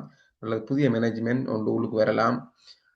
சந்தர்ப்பம் இருக்கு. அல்லது கம்பெனி அப்படி லொஸ்ட் ஆகக்கூடிய வாய்ப்பும் இருக்கு. இல்லை பேங்க்ரப்சி ஆகக்கூடிய வாய்ப்பும் இருக்கு. இப்படி இல்லாமல் பாசிட்டிவ் சிக்னல் வந்தால் திருப்பி ஷேர் ப்ரைஸ் ₹3 இறந்தது 4, 5, 6 இப்படின்னு டெய்லி போகும். அப்போ என்ன செய்யும்? அப்போ அவங்களுக்கு அதிகூடிய அப்நார்மல் ப்ராஃபிட்டை பார்க்கக்கூடிய வாய்ப்புகள் இருக்கும். ஆனால் இது ஹை ரிஸ்க். சரியானே? இப்படியான விஷயங்கள் தான். இப்போ கம்பெனிக்கு share price movement, share price கூடினா தான் ப்ராஃபிட் கூடும். ஷேர் ப்ரைஸ் குறைஞ்சிட்டு வந்தால் நட்டத்தை ஏற்படும். அப்போ ஷேர் ப்ரைஸ் கூடுறதுக்கும் குறைகிறதுக்கும் பின்னாடி இருக்கிறது கம்பெனியோட கேரக்டரிஸ்டிக்ஸ். இப்போ நம்ம இப்படியான லாஸ் மேக்கிங் கம்பெனிகளை நம்ம தவிர்த்து கொள்ளலாம்னு சொன்னால் ஷேர் மார்க்கெட்டில் இன்வெஸ்ட் பண்ணுறதுக்கு முதல் அந்த கம்பெனியை பற்றி படிக்கிறேன்.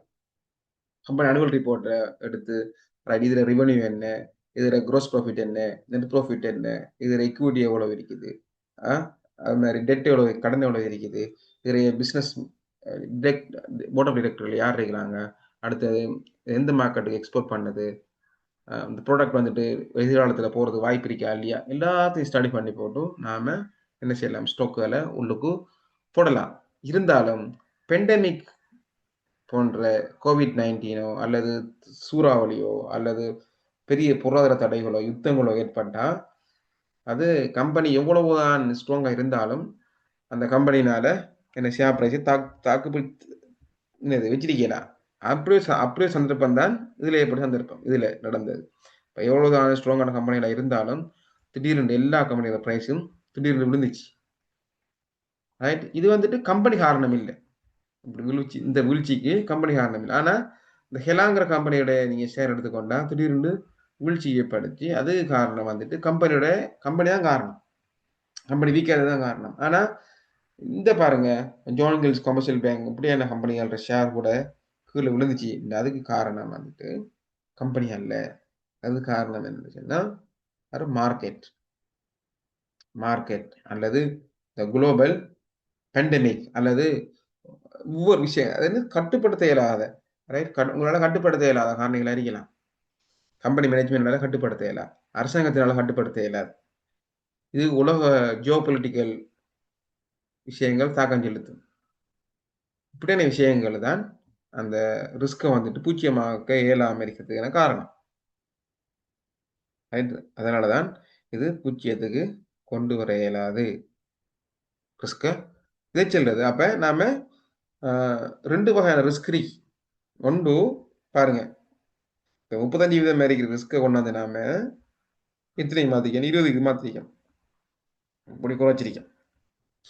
இது எப்படி குறைக்கலாம்னு சொன்னால் சிறந்த கம்பெனிகளை கம்பெனியோட ஸ்டாக்குகளை நம்ம செலக்ட் பண்ணுறதுனால அதை நாம் குறைச்சிக்கொள்ளலாம். இப்படியான விஷயம் இல்லாமல் குறைச்சிக்கொள்ளலாம். அதை சொல்கிறது கம்பெனி ஸ்பெசிஃபிக் ரிஸ்க்னு சொல்லுவாங்க. கம்பெனி ஸ்பெசிஃபிக் ரிஸ்க் அல்லது டைவர்சிஃபையபிள் ரிஸ்க், தவிர்த்துக்கொள்ளக்கூடிய என்னது ரிஸ்க் கிடைக்கலாம். இன்னொன்று இது பாருங்க, மார்க்கெட் ரிஸ்க்.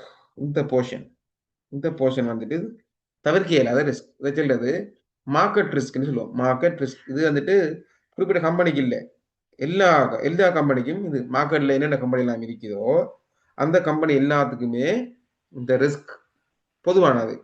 அதனால சொல்றது மார்க்கெட் ரிஸ்க்னு சொல்லுவோம். இன்னொரு வேர்ட் யூஸ் பண்ணுவாங்க, அதுக்கு சிஸ்டமேட்டிக் ரிஸ்க்னு சொல்லுவாங்க. சிஸ்டமேட்டிக் ரிஸ்க் சொல்லுவாங்க. மார்க்கெட் ரிஸ்கை சிஸ்டம் பிழைச்சதுனால லொஸ்ட் ஆயிட்டோம்.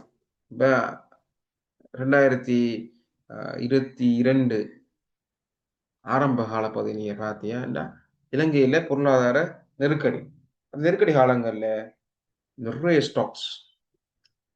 ஸ்டாக்ஸ் அந்த பெறுமதியை இழந்து கோவிட்-19 பேண்டமிக்ல எப்படி ஒரு வீழ்ச்சி ஏற்பட்டுச்சோ அதே மாதிரி வீழ்ச்சி வந்து கொலம்பஸ் ஸ்டாக் எக்ஸ்சேஞ்ச் எதிர்கொண்டுச்சு. அது எல்லா கம்பெனிக்கும் பொதுவானது. அப்போ அது சிஸ்டம், அந்த நாளுடைய மார்க்கெட் ஃபெயிலியர், சிஸ்டம் ஃபெயிலியர். அதான் என்ன சொல்லுவோம், சிஸ்டமேட்டிக் ரிஸ்க்னு சொல்லுவோம். சிஸ்டமேட்டிக் ரிஸ்க் அதை அவாய்ட் பண்ண இயலாது. நாம அவாய்ட் பண்ணலாம். ஆனால் என்னது அதுக்கு ஃபைனான்சியல் இன்ஜினியரிங்கிற அப்ளிகேஷன்கள் இருக்குது. அதில் நம்ம யூஸ் பண்ணி அதை கொஞ்சம் குறைக்கலாம். அவாய்ட் பண்ண இயலாது, கொஞ்சம் குறைக்கலாம். ஆனால் இதை சொல்றது பாருங்க, கம்பெனி ஸ்பெசிஃபிக் டைவர்சிஃபைபிள் ரிஸ்க். இதை சொல்றது அன்சிஸ்டமேட்டிக் ரிஸ்க். இது வந்துட்டு கம்பெனி, இந்த ரிஸ்க்கு காரணம் கம்பெனி தான். ஆனால் இந்த ரிஸ்க்கு காரணம் சிஸ்டம். அதனால தான் சிஸ்டமேட்டிக் ரிஸ்க்னு சொல்கிறோம். இதை அன்சிஸ்டமேட்டிக் சொல்கிறோம். அல்லது கம்பெனி ஸ்பெசிஃபிக் ரிஸ்க்னு சொல்கிறோம். இதை சொல்றது மார்க்கெட் ஸ்பெசிஃபிக் ரிஸ்க்னு சொல்கிறோம். இதை சொல்கிறோம் டைவர்சிஃபைபிள் ரிஸ்க்னு சொல்கிறோம். இது அன்டைவர்சிஃபையபிள் ரிஸ்க்னு சொல்லி சொல்லுவோம். சரியானே? இப்போ market risk and diversifiable risk பாருங்க. மார்க்கெட் ரிஸ்க்குங்கிறது டைவர்சிஃபை பண்ண இயலாத சிஸ்டமேட்டிக் ரிஸ்க். டைவர்சிஃபைபிள் ரிஸ்க்குங்கிறது company specific risk. The market risk is that part of securities risk that cannot be eliminate பண்ண இயலாது. இதை நாம என்னது மார்க்கெட் ரிஸ்கை நாம எலிமினேட் பண்ண இயலாது பை டைவர்சிஃபிகேஷன். நீங்க எத்தனை ஸ்டாக்ல இன்வெஸ்ட் பண்ணியிருந்தாலும் நீங்க இதை எலிமினேட் பண்ண இயலாது, தவிர்க்க இயலாது. ஃபேர்ம் ஸ்பெசிஃபிக், ஃபேர்ம் ஸ்பெசிஃபிக், ஃபேர்ம்ங்கிறது கம்பெனி. ஃபேர்ம் ஸ்பெசிஃபிக் அல்லது டைவர்சிஃபையபிள், பன்முகப்படுத்துவதன் மூலமாக உங்களோட ஸ்டாக்குகளை பன்முகப்படுத்துவதன் மூலமாக என்ன செய்யலாம்டா, risk is the part of securities risk that can be eliminated. பாருங்க, கேன் முடியும், எலிமினேட்டட் பை டைவர்சிஃபிகேஷன். உங்களோட சொத்துக்களை நீங்க பல்வேறு வகையான கம்பெனிகள், சிறந்த கம்பெனிகளை நீங்க தெரிவு செய்வதன் மூலமாக இதை நீங்க சிஸ்டமேட்டிக் அன்சிஸ்டமேட்டிக் ரிஸ்கை நீங்க டைவர்சிஃபைட் ரிஸ்கை நீங்க குறைச்சு கொள்ளலாம் சொல்லப்படுது. இந்த மாதிரி மார்க்கெட் ரிஸ்க் அண்ட் டைவர்சிஃபையபிள் ரிஸ்க். இப்போ என்ன முடிவுன்னு சொன்னா, conclusion, as more stocks are added, நீங்க எவ்வளவு ஸ்டாக்ஸ் நீங்க உள்ளுக்கு போடுறீங்களோ, each new stock has small risk, reducing impact of the portfolio. நீங்க சில ஸ்டாக்ல போட போட போட போட போட எல்லா ஸ்டாக்குகளும் வந்து பெரும்பாலான ஸ்டாக் வந்துட்டு ஒன்றை விட குறைஞ்ச கோரிலேஷன் இருக்கிறதுனால அது உங்களோட முழு மொத்த ரிஸ்கெல்லாம் குறைச்சி தான் வரும் சொல்லப்படுது. இப்போ ரிஸ்க் வந்துட்டு போர்ட்ஃபோலியோ ரிஸ்க் குறைகிறதுனால it's very slowly after 40 stocks, பெரும்பாலும் 40 ஸ்டாக்கு புறவு எட் பண்ணுற ஒவ்வொரு ஸ்டாக்கும் வந்துட்டு பெரிய அளவு தாக்கங்களே ஏற்படுத்தாது. Lower limit for portfolio risk is என்னது, மார்க்கெட் போர்ட்ஃபோலியோ, ரைட்? மார்க்கெட் போர்ட்ஃபோலியோங்கிறது, மார்க்கெட் போர்ட்ஃபோலியோங்கிறது என்னச்சுன்னா, இது நீங்கள் நம்ம 280 ஸ்டாக்கள் இருக்குன்னா கிளம்பு பங்கு சந்தையில் நீங்கள் என்ன செய்றீங்க, உங்களோட காசு எல்லாத்தையுமே கொண்டு போய் எல்லா ஸ்டாக்லையும் போடுறீங்க. ஒரு குறிப்பிட்ட 1 2 ஸ்டாக்ல இல்லாமல் எல்லா ஸ்டாக்லையும் போடுறீங்க. அதான என்னது, market portfolio. The lower limit of the portfolio, risk of the portfolio is equal to what? என்னது, market portfolio. By forming a well-diversified portfolio, investors can eliminate about half of the risk owing a single stock. இப்போ என்ன செய்யலாம், அவர் சிறப்பான ஸ்டாக்குகளை போர்ட்ஃபோலியோகளை அமைக்கிறது மூலமாக அவர் கிட்டத்தட்ட அரைவாசிக்கு மேற்பட்ட, மொத்தத்தில் அரைவாசிக்கு மேற்பட்ட ரிஸ்க்குகளை அவர் இன்வெஸ்டர் வந்து குறைச்சு கொள்ளலாம். ரைட், இதுதான் இதில் சொல்லப்படுற. இல்லை கொஸ்டின்ஸ் இருக்கா ஏதாவது? இப்போ என்ன கேள்வி கேட்ட, இப்போ நம்ம ரிஸ்க் ப்ரீமியம்னு சொல்லி ஒரு விஷயத்தை நாம பேசினோம் போன கிளாஸ்ல. Risk premium, risk premium, risk ப்ரீமியம்ஸ்னா இந்த வேர்ட்ல இந்த இதில் இருக்கு பாருங்க. ரிஸ்க் ப்ரீமியம் சொல்றது, இப்போ ஒரு அளவுக்கு நான் ப்ரீமியம் கொடுக்க போகிறோம், எக்ஸ்ட்ரா நாம ப்ரீமியம் ஒன்று கொடுக்க போகிறோம். ப்ரீமியம்ங்கிறது ஒரு வகையான போனஸ் வச்சுக்கலாம், போனஸ். அந்த போனஸ் எதுக்குன்னு சொன்னால், எக்ஸ்ட்ரா ரிஸ்க் எடுக்கிறாரு, எக்ஸ்ட்ரா ஒரு இன்வெஸ்டர் வந்துட்டு எக்ஸ்ட்ரா ரிஸ்க் எடுக்கிறார், அதுக்குத்தான் அந்த போனஸ் கொடுக்குற, அதுதான் சொல்றது ரிஸ்க் ப்ரீமியம் சொல்லி சொல்றோம். அது என்ன சொன்னா பாருங்க, இந்த 2 ஸ்டாக் ஒன்று ரிஸ்க் ஃப்ரீ அசெட்ஸ் சொல்லுவோம், ரிஸ்க் ஃப்ரீ அசெட்ஸ். அடுத்தது risky asset, risky asset. Risk free asset அப்படின்னு சொன்னா, இப்போ நீங்க ஒரு இன்வெஸ்ட்மெண்ட்ல ஒரு இன்வெஸ்ட் பண்றீங்க, ஒரு சொத்துல இன்வெஸ்ட் பண்றீங்க. அந்த சொத்துல உங்களுக்கு குறிப்பிட்ட பெர்சன்டேஜ் உங்களுக்கு கட்டாயம் லாபம் வந்தே ஆகணும். உதாரணமா பார்ப்போம், நீங்க ஒரு ஃபிக்ஸ்ட் டிபாசிட் பண்றீங்க பேங்க்ல போட்டீங்கன்னா உங்களுக்கு ஒரு 5% உங்களுக்கு ரிட்டர்ன் தராங்க. உங்களுக்கு என்ன, இது உங்களுக்கு கட்டாயம் தெரியும், 1 இயர் முடிய எனக்கு 5% ரிட்டர்ன் எனக்கு கிடைக்கும்ங்கிறது தெரியும். இதனால எந்த மாற்றமும் இல்லை, இதுல எந்த ஒரு டிவியேஷனும் இல்லைங்கிறதுனால ரைட். அப்ப ரிஸ்க் ஃப்ரீ, ரைட், ரிஸ்க் ஃப்ரீன்னு சொல்லலாம். ஆனா நம்ம பெரும்பாலும் ரிஸ்க் ஃப்ரீங்கிறதுக்கு என்னத்தை ட்ரெஸரி பில்லு தான் எடுப்போம். இப்போ நீங்க ஃபிக்ஸ்ட் டிபாசிட் செய்றீங்க, ஒரு பேங்க்ல ஃபிக்ஸ்ட் டிபாசிட் பண்றீங்க, ஒரு 1 இயருக்கு ஃபிக்ஸ்ட் டிபாசிட் செய்றீங்க. ஆனா திடீர்னு இந்த 1 இயருக்கு இடையில இந்த கம்பெனிக்கு ஏதாவது நடக்கலாம், இந்த பேங்குக்கு ஏதாவது ஒன்று நடக்கலாம். நம்ம பேங்க் வந்துட்டு கொலாப்ஸ் ஆகிறதோ, அல்லது பேங்க்ல இருந்து கடன் வாங்கி போன ஒரு பெரிய ஒரு கஸ்டமர் வந்துட்டு கடனை செட்டில் பண்ணாம பேங்க்ரப்சி சொல்லலாம். ஏதோ ஒரு காரணத்தினால இந்த பேங்க் உங்களுக்கு இந்த காசை தர மறுக்கலாம் வாய்ப்பு இருக்கி, வெரி ரேர், ஆனா வாய்ப்பு இருக்கி சொல்லுவாங்க. ஆனா ட்ரெஷரி பில்ங்கிறது நம்ம அரசாங்கத்துக்கு கொடுக்குற கடன். அரசாங்கம் ஷார்ட் டேர்ம் தான் அது என்னது ஒரு 3 மந்த்தோ அல்லது 9 மந்த்தோ அல்லது 6 மந்த் அல்லது 12 மந்த் அதுக்கு இடையில அரசாங்கத்துக்கு கடன் தேவைப்பட்டா அரசாங்கம் வந்துட்டு இப்படி ட்ரெஷரி பில்லுகளை பொதுமக்களுக்கு விக்கும். அது வந்துட்டு இதைத்தான் சொல்லுவாங்க. இது வந்துட்டு இதுதான் குறைவான ரிட்டர்னை கொடுக்கும்.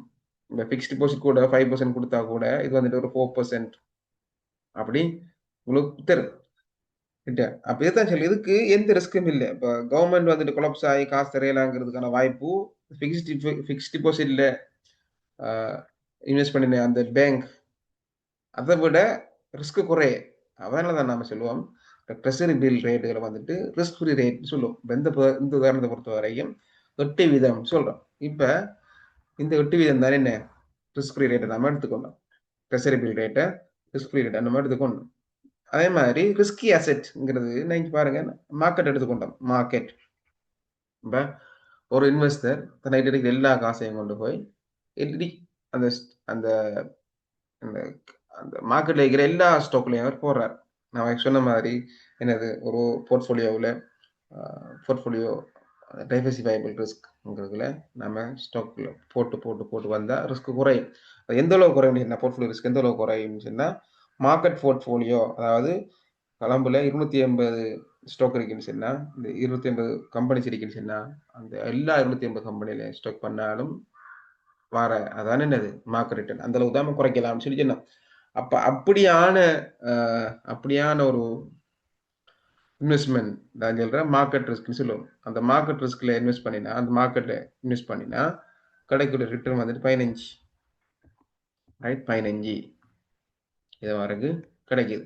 ஏன் இது பாருங்க இவர் அந்த ரிஸ்க் ஃப்ரீ அசெட் விட்டு போட்டு ரிஸ்க் போட்டு அவர் என்ன செய்யறாரு மேக்ஸிமம் ரிஸ்க் எடுக்கிறார். ரிஸ்க் எந்த லெவல்னு சொன்னா டைவர்சிஃபைபிள் ரிஸ்க் அவ்வளவு மாதிரி எடுக்கிறார். குறைச்சி எடுத்துக்கிறாரு. என்னது ஒரு குறிப்பிட்ட ஸ்டாக்ல மட்டும் போடாம எல்லா ஸ்டாக்லயும் போட்டா என்ன ரிஸ்க் வந்துட்டு என்னது டைவர்சி பண்ணக்கூடிய ரிஸ்க் அது எத்தனது 15% போகுது. இப்ப ரிஸ்க் எடுக்கிறதுனால அந்த அளவு ரிஸ்க் எடுக்கிறதுனால மினிமம் ரிஸ்க் எடுக்கிறதுனால இது ரிஸ்க் இல்லாது இது மினிமம் ரிஸ்க் எடுக்கிறாரு அவர் ரைட் எடுக்கிறதுனால அவருக்கு கொடுக்குற ஒரு போனஸ் தான் என்னது போனஸ் தான் ரிஸ்க் பிரீமியம் சொல்லுவோம். அது எத்தனது 7% இருக்கும். இப்போ எப்போவுமே ரிஸ்க் பிரீமியம் சொல்லும் போது அதுக்கான ஃபார்முலா ரிஸ்க் பிரீமியம் அதுக்கான ஃபார்முலா வந்துட்டு market return right market return minus risk free return risk free rate. இப்போ மார்க்கெட் ரிட்டர்ன் இந்த எக்ஸாம்பிளில் மார்க்கெட் ரிட்டர்ன் வந்துட்டு 15% சொல்லப்படுது. ரிஸ்க் ஃப்ரீ ரேட் வந்துட்டு 8% சொல்லப்படுது. அப்போ 7% ரிஸ்க் பிரீமியம் சொல்கிறோம். அந்த பிள்ளை கேட்டுச்சு ஏன் நம்ம ஏ எடுக்கலதா அல்லது சி எடுக்கலதா அல்லது பி எடுக்கலான்னு கேட்டுக்காப்புல. ஆனா ஏங்கிறது என்னது தனி ஏங்கிற கம்பெனியில மட்டும் ஏங்கிற ஸ்டாக்ல மட்டும் தான் இன்வெஸ்ட் பண்றேன். அதுக்குண்டு தனியான ஒரு இந்த ஏங்கிற ஸ்டாக்கு தனியான ரிஸ்க் இருக்கும், தனியான ரிட்டர்ன் இருக்கும். அது மாதிரி சிங்கிறதுக்கு தனியான ரிட்டர்னும் தனியான ரிஸ்க்கும் இருக்கும். அது மாதிரி பிக்கும் தனியான ரிஸ்க் ரிட்டர்ன் இருக்கும். ஆனா மார்க்கெட்டை பொறுத்த வரைக்கும் மார்க்கெட்டுங்கிறது எல்லா சொத்துக்களையும் சேர்த்ததன் காரணமா இருக்கிற அந்த மார்க்கெட் இருக்கிற எல்லா ஸ்டாக்குக்கும் இன்வெஸ்ட் பண்ணி அதுக்கு எவ்வளவு ரிஸ்க் வருதோ அதுக்கு எவ்வளவு ரிட்டர்ன் வருதோ அதை மட்டும் கன்சிடர் பண்ணி தான் இங்க என்ன செய்யப்படுது அந்த ரிஸ்க் பிரீமியம் கால்குலேட் பண்ணப்படுது ரைட். இப்போ விளங்கிச்சா உங்களுக்கு ஏன் நம்ம ரிஸ்க் ரேட் எடுக்கணும்னு சொல்லி விளங்கிச்சா ரிஸ்க் பிரீமியம் காணும் போதும். Okay okay right. வேற ஏதாவது கொஸ்டின்ஸ் இருக்கா டவுட் இருக்கா வேற ஏதாவது? ஓகே நம்ம போவோம்.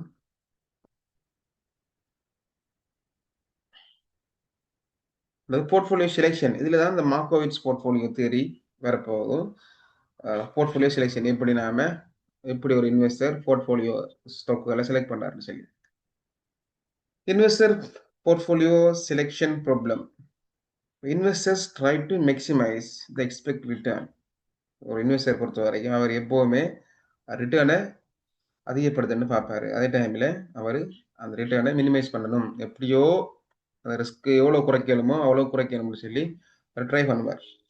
Thus, it's very important to identify. இப்ப இந்த ஹையஸ்ட் எக்ஸ்பெக்ட் ரிட்டர்ன் போர்ட்ஃபோலியோ அவரு ஒரு இன்வெஸ்டர் வந்துட்டு எப்பவுமே அதிகளவான லாபம் தரக்கூடிய ஸ்டாக்குகளை தான் சேர்ப்பாரு. கிவன் ஸ்டாண்டிவிஜன் குறிப்பிட்ட உதாரணமா அவருக்கு 10 தானே அவருக்கு ரிஸ்க்ன்னு சொன்னா, அது 10 ரிஸ்க் வச்சு எவ்வளவு கூடுதலாக ரிட்டர்ன் பெறுமோ அதான் அவர் இணைவாரு. அவரு பர்டிகுலர் ட்ரை பண்ணுவார். அதே மாதிரி இந்த லோவர் ஸ்டாண்டர்ட் டிவியேஷன் இந்த குறிப்பிட்ட அவருக்கு ரிட்டர்ன் வந்துட்டு ஒரு 20 ரிட்டர்ன் கிடைக்குன்னு சொன்னா, அந்த 20 ரிட்டர்ன் எடுக்கிறதுக்கு இவ்வளவு குறைஞ்ச ரிஸ்க் இருக்கோ அதைத்தான் அவர் எடுத்துக்கொள்வார். The lowest standard deviation portfolio at the given level of expected return. The question is, how do we identify the optimal? இப்ப இதான ஒரு கண்டிஷன் கூடுதல் ரிட்டர்ன் வரணும், அதுக்கு குறைஞ்ச ரிஸ்க் இருக்கேன். பட் இதான் என் ரிஸ்க், இதுக்கு கூடுதலான ரிட்டர்ன் போகணுங்கிறதான வர ப்ராப்ளம். அப்ப ஒப்டிமம் போர்ட்ஃபோலியோன்னு சொல்றது என்னன்னா, ஒரு கஸ்டமர் ஒரு இன்வெஸ்டருக்கு கூடுதலாக என்ன அவருக்கு அந்த ஒப்டிமம் போர்ட்ஃபோலியோன்னு சொன்னா அவருக்கு கிடைக்கிற ரிஸ்க்கு ரிஸ்க் அளவுக்கு ரீசனபிளான ஒரு நியாயமான ரிட்டர்ன் கிடைக்கும்ங்கிறதான் ஒப்டிமம் போர்ட்ஃபோலியோ.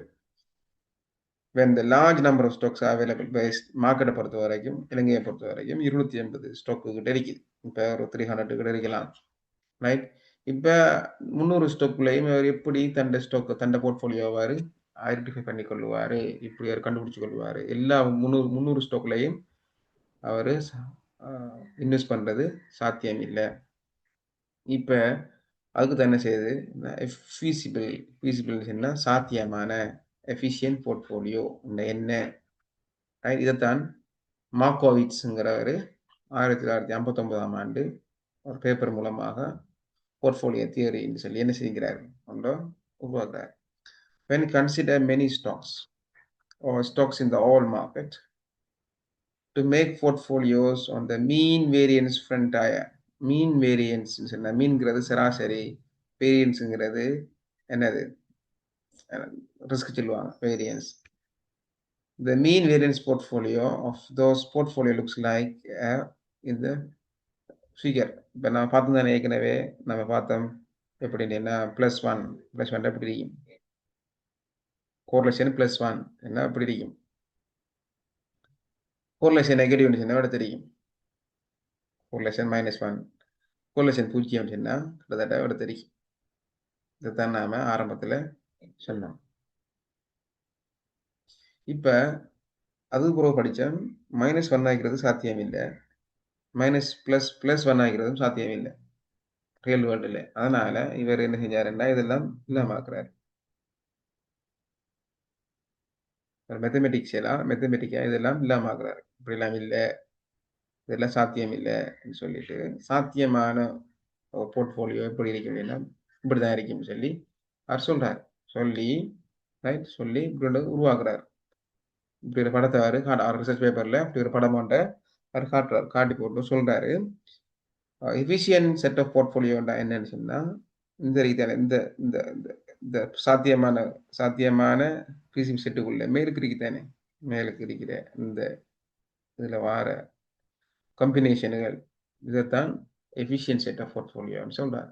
எந்த ஸ்டாக்குகள் இந்த ரிஸ்க்கு ரைட் இப்படி ரிட்டர்னையோ அல்லது இந்த அளவு ரிஸ்க்கு எந்த அளவு ரிட்டர்னையோ கொடுக்குதோ அதுதான் என்ன எஃபிஷியன்ட் செட் ஆஃப் போர்ட்ஃபோலியோ சொல்லி சொல்றாரு. பார்த்தீங்கன்னா இந்தியாவில் போர்ட்ஃபோலியோ ரிட்டர்ன் இருக்குது, இந்தியாவில் பார்த்தோம் போர்ட்ஃபோலியோ ரிட்டர்ன், இந்தியாவில் போர்ட்ஃபோலியோ ரிஸ்க். இதுதான் மார்கோவிட்ஸ் தியரி சொல்லுவாங்க. இப்போ ஃபீசிபிள் அண்ட் எஃபிஷியன்ட் போர்ட்ஃபோலியோ பாருங்க, இதுல 2 செட்ரி பாருங்க, உள்ளுக்கு இருக்கிற பாயிண்ட் எல்லாமே சாத்தியமானது ஃபீசிபிள் செட். ஆனா எஃபிஷியன்ட்ங்கிறது மேலுக்கு இருக்கிறது தான் efficient set of portfolio.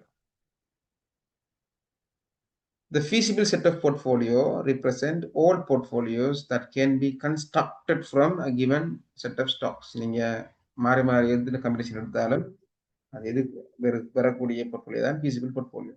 An efficient portfolio is one that offer the most return கூடுதலாக ரிட்டர்ன் தரும் for a given amount of risk. நீங்க கீழ இருந்து பார்த்தீங்கன்னா இந்த ரிஸ்க்குக்கு எவ்வளவுன்னு பார்க்கலாம், இந்த ரிஸ்க்குக்கு எவ்வளோ ரிட்டர்ன் பார்க்கலாம். இப்படி இங்க இருந்து போய் இப்படி பார்க்கலாம். அப்படி இல்லாட்டி ரெண்டாவது இந்த ரிட்டர்ன் எடுக்கிறேன்னு சொன்னா ரைட், இந்த அளவு நாங்கள் ரிட்டர்ன் எடுக்க போறோம், இந்த ரிட்டர்ன் நான் எடுக்க போறேன். இந்த ரிட்டர்ன் எடுக்கிறேன்னு சொன்னா எவ்வளோ ரிஸ்க் எடுக்கணும் அப்படின்னு சொல்லி சொல்லும். அது மாதிரி இந்த அளவு ரிட்டர்ன் எடுக்க போறேன்னு சொன்னா ரைட், எவ்வளோ ரிஸ்க் தேவைப்பட எவ்வளோ ரிஸ்க் தேவைங்கிறதையும் சொல்லு. The least risk for a given amount of return. இதுதான் efficiency சொல்லுது. The collection of efficient portfolio is called efficient set or efficient frontier சொல்லுவாங்க. இதான் பெரும்பாலும் பாய்க்கிற வேர்ட். efficient frontier சொல்லுவாங்க. நினைக்கிற இந்த முதுகு பகுதி, இதனுடைய இந்த மேல் பகுதி தானே முதுகு பகுதி, இதுதான் efficient frontier. பாருங்க, efficient frontier சொல்லுவாங்க. இதை நோட் பண்ணிக்கொள்ளுங்க. இதுக்கு தமிழ் என்ன தெரியல. frontier, efficient frontier சொல்லி எக்ஸாம் பேப்பர்ல நாங்கள் பிரேக் எடுக்கல போடுவோம். தமிழ் என்ன தமிழ் வருதோ தமிழை போட்டோம், உங்களுக்கு வசதியாக இங்கிலீஷ் டேர்மை நாம போடுவோம். அதனால நீங்க இங்கிலீஷ் டேர்ம்லையும் இங்கிலீஷ் டேர்மில் முக்கிய கவனம் செலுத்தலாம். இப்ப பாருங்க, 1959ஆம் ஆண்டு மார்கோவிட்ஸ் அவர் ஒரு தியரி சொல்லிட்டு போறாரு. இதுதான் ஸ்டார்டிங் பாயிண்ட். இப்ப அது தியரி. அந்த தியரியை வச்சு எப்படி ஸ்டாக்குகளை நாம கண்டுபிடிக்கல, எப்படியான ஸ்டாக், இப்போ இந்த ஸ்டாக் வந்துட்டு நமக்கு ரிஸ்கை குறைக்குமா கூட்டுமா, இல்லை குறிப்பிட்ட ஸ்டாக் வந்துட்டு நமக்கு சரியான முறையில் இந்த ரிட்டர்ன் கிடைக்குமா, இதுக்குள்ள ரிஸ்க் தேவைப்படுதுங்கிற விஷயங்களை கண்டுபிடிக்கிறதுக்காக 1964 65 ரைட், சாப்பே லிண்டர் சொல்லி பிளக் சாப்பி லிண்டர் சொல்லி கொஞ்சம் பேர் தனித்தனி ஒர்க் பண்றாங்க. ஒன்றா ஒர்க் பண்ணல, தனித்தனியை ஒர்க் பண்றாங்க. தனித்தனியை ஒர்க் பண்ணி 3 பேரும் ஒரே கருத்தை சொல்றாங்க. என்னன்னா கேபிட்டல் அசெட் பிரைசிங் மாடல்னு சொல்லி ஒரு கான்செப்ட் ஒன்று கொண்டு வராங்க. கேபிட்டல் அசெட் பிரைசிங் மாடல், இதை சுருக்கமாக கெப் எம் சொல்லுவாங்க. கெப்எம் மாடல் சொல்லுவாங்க. CAPM model. Sharpe Lintner introduced 2 basic assumptions to the Markowitz efficient frontier. இப்ப மார்கோவிட்ஸ் சொல்லிட்டு போயிட்டு இதா அடுத்துதான் சரியான எஃபிஷியன்ட் போர்ட்ஃபோலியோ இருக்கு சொல்லி. இப்ப இதுக்கு இவங்க 2 பேரும் 2 அசம்ஷன் எடுகோல் எடுக்காங்க. 2 எடுகோல் எடுக்காங்க. எடுகோலின் அடிப்படையில இன்னொரு புதிய ஒரு மாடல் ஒன்று உருவாக்குறாங்க. அதுதான் என்னது, முதலாவது அசம்ஷன் அவங்களோட எடுகோல் என்னன்னா unlimited lending and borrowing at risk free rate. இப்போ நான் சொன்னேன் ரிஸ்க் ஃப்ரீ ரேட்னு சொல்லி, அந்த ரிஸ்க் ஃப்ரீ ரேட்டில் வந்துட்டு எவ்வளவு காசு உங்களுக்கு தேவையோ எவ்வளவு காசு நீங்கள் லோன் எடுக்கலாம். ரேட் என்ன, ரேட் இன்ட்ரெஸ்ட் ரேட் என்னன்னு சொன்னால் உதாரணம் 5% சொன்னால் நீங்கள் எவ்வளவு காசு தேவையோ அவ்வளோ காசை நீங்கள் பேங்க்லேயோ எங்கேயோ நீங்கள் என்ன செய்யலாம், பரோ பண்ணலாம். சரியானே, பரோ பண்ணலாம். அதே மாதிரி நீங்கள் கடனுக்கு கொடுக்கலாம். லெண்டிங் அண்ட் பரோவிங், நீங்கள் கடன் கொடுக்குறனால 5% தான், கடன் எடுக்கிறனாலும் 5% தான். சரியான ரிஸ்க் ஃப்ரீ ரேட்ல. அது முதலாவது அசம்ஷன்ஸ் அன்ரியலிஸ்டிக் தான், பட் அவங்க இந்த தியரியை சொல்றதுக்காக பண்ண அசம்ஷன் தானே அது. இரண்டாவது ஹோமோஜீனியஸ் எக்ஸ்பெக்டேஷன். ஹோமோஜீனியஸ் என்ன, இப்ப ஒரு மார்க்கெட்ல பல ஆயிரம் பல லட்சக்கணக்கான மக்கள் இருப்பாங்க. அந்த மக்கள் அனைவருக்கும் ஒரே எக்ஸ்பெக்டேஷன் தான் இருக்கும். உதாரணமா எக்ஸுங்கிற ஸ்டாக்கோட விலை வந்துட்டு கூட போகுதுன்னா அந்த மார்க்கெட்ல இருக்கிற 10,000 பேரோ அல்லது 1,00,000 பேரோ எதிர்பார்க்காங்க, எஸ் எக்ஸுங்கிற ஸ்டாக் வந்துட்டு நாளைக்கு ஒரு ₹5 அதிகரிக்க போகிறது சொல்லி எக்ஸ்பெக்டேஷன். இல்லை எக்ஸுங்கிற ஸ்டாக் வந்துட்டு 5% குறைய போகுதோ, ₹5 குறைய போகுதோ, ரைட், எல்லாருக்கும் அதே எக்ஸ்பெக்டேஷனா இருப்பாங்க. அதுலது homogeneous expectation or complete agreement. சரியானே? Complete agreement. எல்லாருக்கும் என்னது? யாருக்கும் முரண்பாடு இல்லை. Agreement about expected return and stand deviation of security. இப்போ 6 கால்குலேட் பண்ணணும். பிரிக்கிற 10,000 பேரும் ரிஸ்க் அண்ட் ரிட்டர்ன் என்ன கால்குலேட் பண்ணினா எல்லாருக்கும் ஒரே ஆன்சராக வரணும் of securities. This leads to have a similar vision fund for all rational investor. பாருங்க எல்லா இன்வெஸ்டரும் ரேஷனல் இன்வெஸ்டரா. ரேஷனல் இன்வெஸ்டர் யாருன்னா குறைந்த ரிஸ்க்ல கூடுதல் ரிட்டர்ன் எடுக்கணும். அதே மாதிரி குறிப்பிட்ட அளவு ரிட்டர்ன் எடுக்கிறதுக்கு மிக குறைந்த அளவு ரிஸ்க் எடுக்கணும்ங்கிறது தான் ரேஷனல் இன்வெஸ்டர் ஒரு சிறந்த ஒரு பகுத்தறிவு உள்ள ஒரு இன்வெஸ்டருக்குரிய பண்பு. இப்போ இந்த 2 அசம்ஷனை வச்சு தான் அவங்க இந்த சிஎம்எல் கேபிட்டல் மார்க்கெட் லைன்ங்கிற கான்செப்டை இன்ட்ரோடியூஸ் பண்றாங்க. சரியா? பாருங்க, with risk free lending and borrowing. இப்போ ரிஸ்க் ஃப்ரீ ரேட்ல கடன் எடுக்கிறதுனாலையும் கடன் கொடுக்கறதுனாலையும்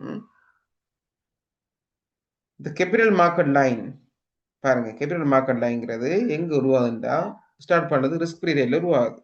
இதை பாருங்க, இது ரிஸ்க் ஃப்ரீ ரேட் உருவாகி மார்க்கெட் போர்ட்ஃபோலியோ மார்க்கெட் போர்ட்ஃபோலியோ தெரியும் உங்களுக்கு. எல்லாரும் எக்ரி பண்ற ஒரு இடம் வந்து என்னது மார்க்கெட். இந்த ஒரு ஸ்டாக் ஒரு இன்வெஸ்டர் மார்க்கெட்ல இருக்கிற எல்லா ஸ்டாக்லையும் இன்வெஸ்ட் பண்ணும்போது அவருக்கு எவ்வளவு ரிட்டர்ன் கிடைக்கும், அதுக்கு இந்த ரிஸ்க் என்ன, அதான் நான் சொல்லுது பாருங்க. எல்லா அவரு அந்த இன்வெஸ்டர் எல்லா ஸ்டாக்லையும் மார்க்கெட்ல இருக்கிற எல்லா ஸ்டாக்லையும் அவர் இன்வெஸ்ட் பண்றதுனால அவருக்கு இந்த அளவு ரிட்டர்ன் கிடைக்குது.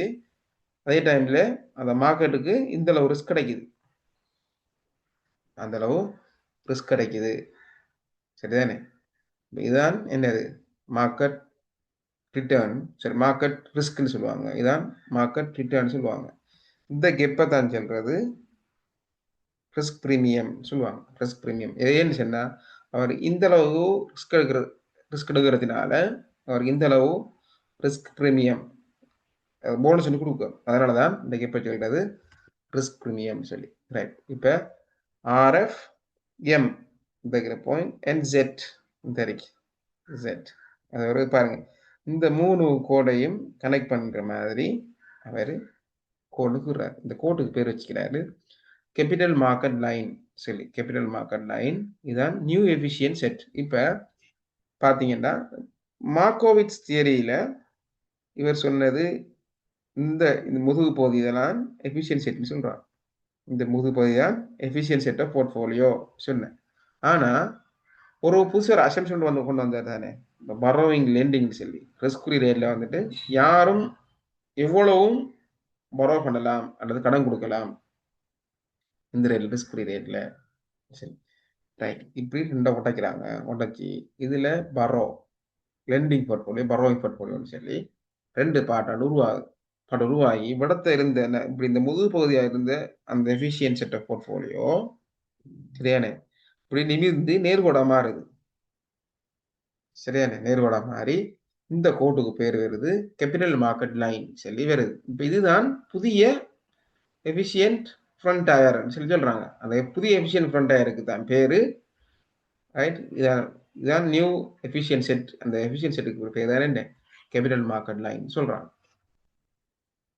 இதுலயும் நீங்க பாருங்க, இங்கேயும் ரிட்டர்ன் தான் யூஸ் பண்றாங்க, இங்கேயும் போர்ட்ஃபோலியோ ரிஸ்க் தான் யூஸ் பண்றாங்க. இப்போ capital market line equation capital market line அது ஈக்குவேஷன் எப்படி வருதுன்னா expected return of the portfolio, right? Expected return of the portfolio RF. RF தான் வெட்டு துண்டுன்னு சொல்லுவாங்க. RF இதை பாருங்க, இந்த வரைக்கும் இதுதான் RF. ரைட். இதோட இங்கே பாருங்க, இது ரிஸ்க் பிரீமியம். ரிஸ்க் பிரீமியம் எப்படி risk premium, market return minus risk free rate வச்சுள்ளது ரிஸ்க் பிரீமியம்.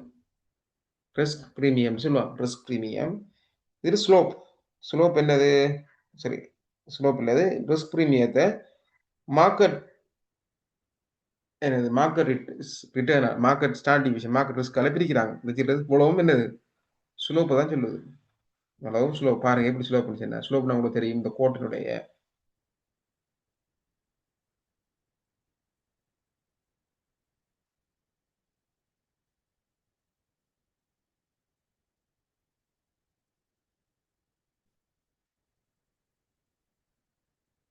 நீங்கள் ரெக்கார்ட் ரீத்தானே இந்த ரெக்கார்டுடைய ஸ்லோப் தான் என்னது இந்த ரெக்கார்டுடைய ஸ்லோப் சரியான இந்த டெல்டா ஒய் டெல்டா எக்ஸ் அதான் என்ன ஸ்லோப்னு சொல்லுவாங்க இப்போ நீங்கள் பார்த்தீங்கன்னு சொன்னால் இது நினைக்குது ஆர்எஃப் இதானே ஆர்எம் மைனஸ் ஆர்எஃப் இதுதான் டெல்டா ஒய் நினைக்கிற பகுதி டெல்டா ஒய்ன்னு சொல்லலாம் இன்னைக்கு இதுதானே என்ன இது டெல்டா எக்ஸ் இதுதான் டெல்டா எக்ஸ் இங்கே பாருங்க இந்த பகுதி இதுக்கு சமனாக இருக்குது அப்போ இது டெல்டா ஒய் இது டெல்டா எக்ஸ் அப்போ நீங்கள் படிச்சிருப்பீங்க படித்திறன் சொல்றீங்க படித்திறன் படித்திறன் அல்லது ஸ்லோப் ஸ்லோப் அது எப்படி நீங்கள் டெல்டா ஒய்ங்கு டெல்டா எக்ஸ்ன்னு சொல்லுவீங்க இப்போ டெல்டா ஒய் தான் என்னது market return of the portfolio minus another risk-free return equal market risk. சரியான இதான் நான் சொல்ல போற விஷயம் சரியா பாருங்க பாருங்க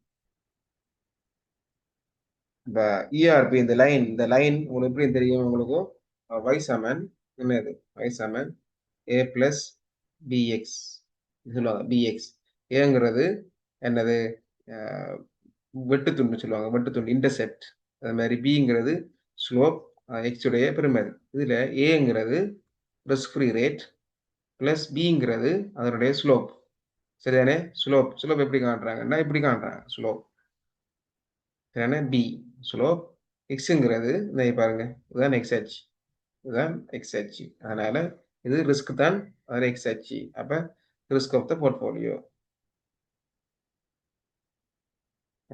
வைங்கிறது expected return of the portfolio right expect return of the portfolio தான் வைண்டு நம்ம இங்கே எடுக்கோம் அப்போ இந்த லைன் ஃபார்முலா தான் இது y ஈக்குவல் a பிளஸ் bxங்கிறத நம்ம சப்ஸ்டியூட் பண்ணுறோம் எப்படின்னா இப்படி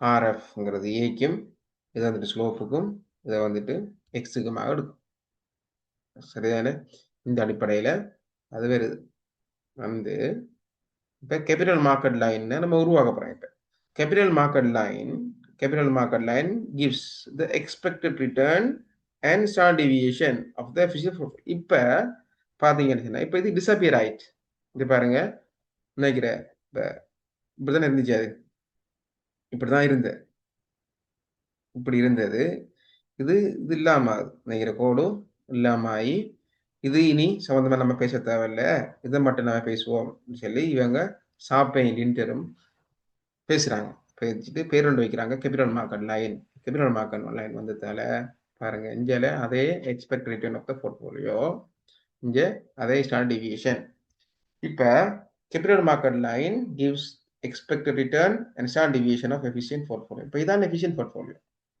இந்த லைன்ல வரதுதான் efficient portfolio. The problem என்ன பிரச்சனை சொன்னா is that it only gives expected return பாருங்க expected return and the risk standard deviation of the efficient portfolio. expected returnum எதிர்பார்த்த லாபமும் அதுக்குரிய ரிஸ்க்கும் of the inefficient portfolios and individual stocks are not given. இப்போ நம்ம பார்ப்போம் inefficient portfolio சொல்றேன் இந்த area இதுக்குள்ள இருக்கிற அவ்வளவு என்ன inefficient portfolio இதுல ரிஸ்க எப்படி நாம காண்ற நம்ம இது தங்கலாம் இந்த கோட்ல இருக்கிற ஏதாவது பாயிண்ட் இருந்தா மட்டும்தான் இந்த ஃபார்முலா யூஸ் பண்ணி நம்ம காணலாம் அப்ப இதுக்கு கீழே இருக்கிற அல்லது மேலே இருக்கிற சாத்தியம் இல்லது இதெல்லாம் ஃபீசிபிள் செட் இப்போ இதுக்கு எல்லாமே ஃபீசிபிள் செட் ஆஃப் போர்ட்ஃபோலியோ இதை எப்படி காண்ற ஒரு பேச்சு ரெண்டு வருது அதனால இது ஒரு பல்வேறு கிரிட்டிசிசத்துக்கு இடையில ஆளாகுது அது ஒரு பிரச்சனை அதுல இப்ப what does the capital market tell us அப்படி பிரச்சனை இருந்தாலும் இந்த கேபிட்டல் மார்க்கெட் லைன் நமக்கு சொல்ல வர்றது என்ன the expected rate the expected rate of return நம்ம எதிர்பார்க்குற ரிட்டர்ன் வந்து on any efficient portfolio is equal to the risk free rate plus risk premium ங்கிற விஷயம் வந்து நவருது பாருங்க.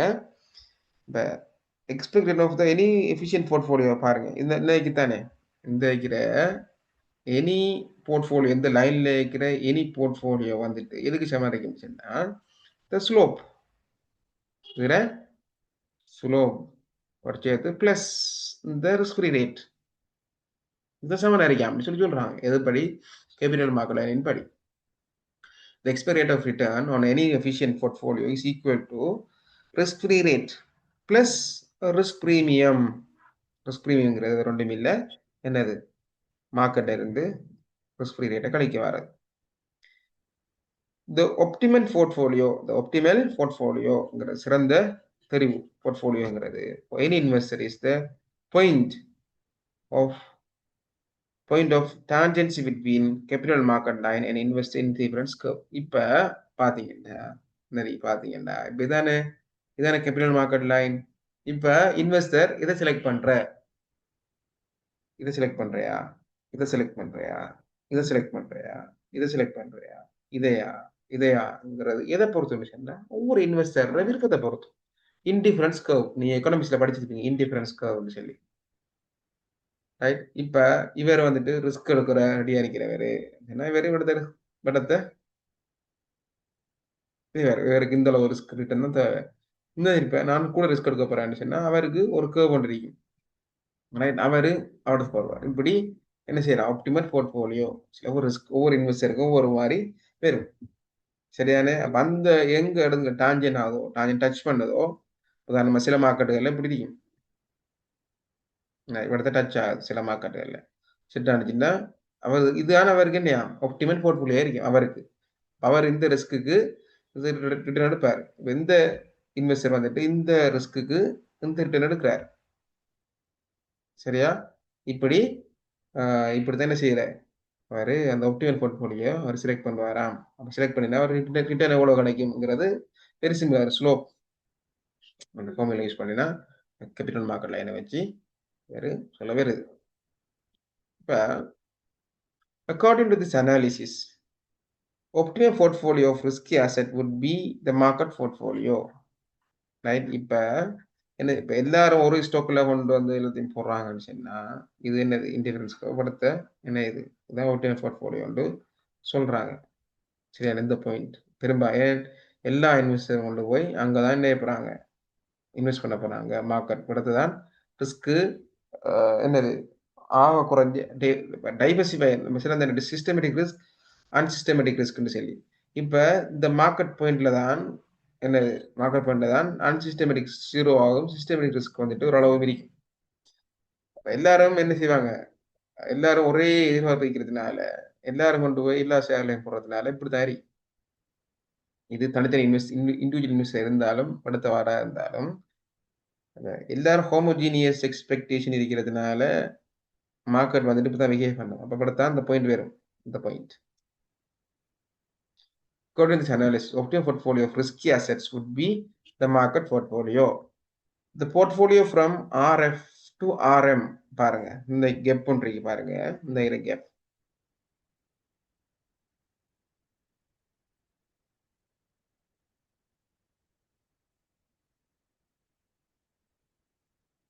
இந்த கேப் ஒன்றைக்கு பாருங்க.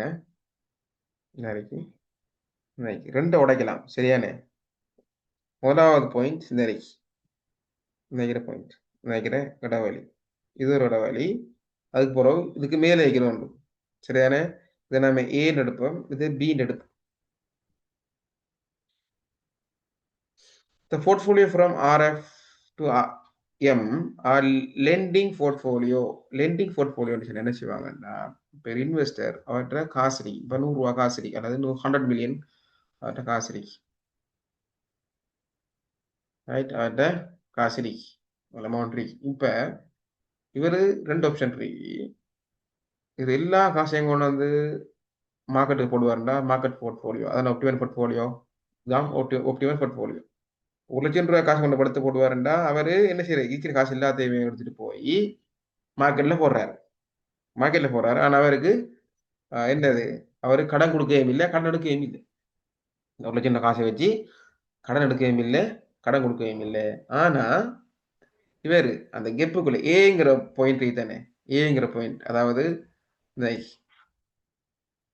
இதான மார்க்கெட் போர்ட்ஃபோலியோ இதான் எம்முன்னு எடுத்துக்கொண்டா இவர் எல்லா காசையும் கொண்டு படத்தை போடுவாருண்டா அவரே என்ன மாட்டாரு. அவரே லோன் எடுக்கவும் இல்லை, லோன் கொடுக்கவும் இல்லை, பரவ பண்ணவும் இல்லை, லெண்டிங் செய்யவும் இல்லை.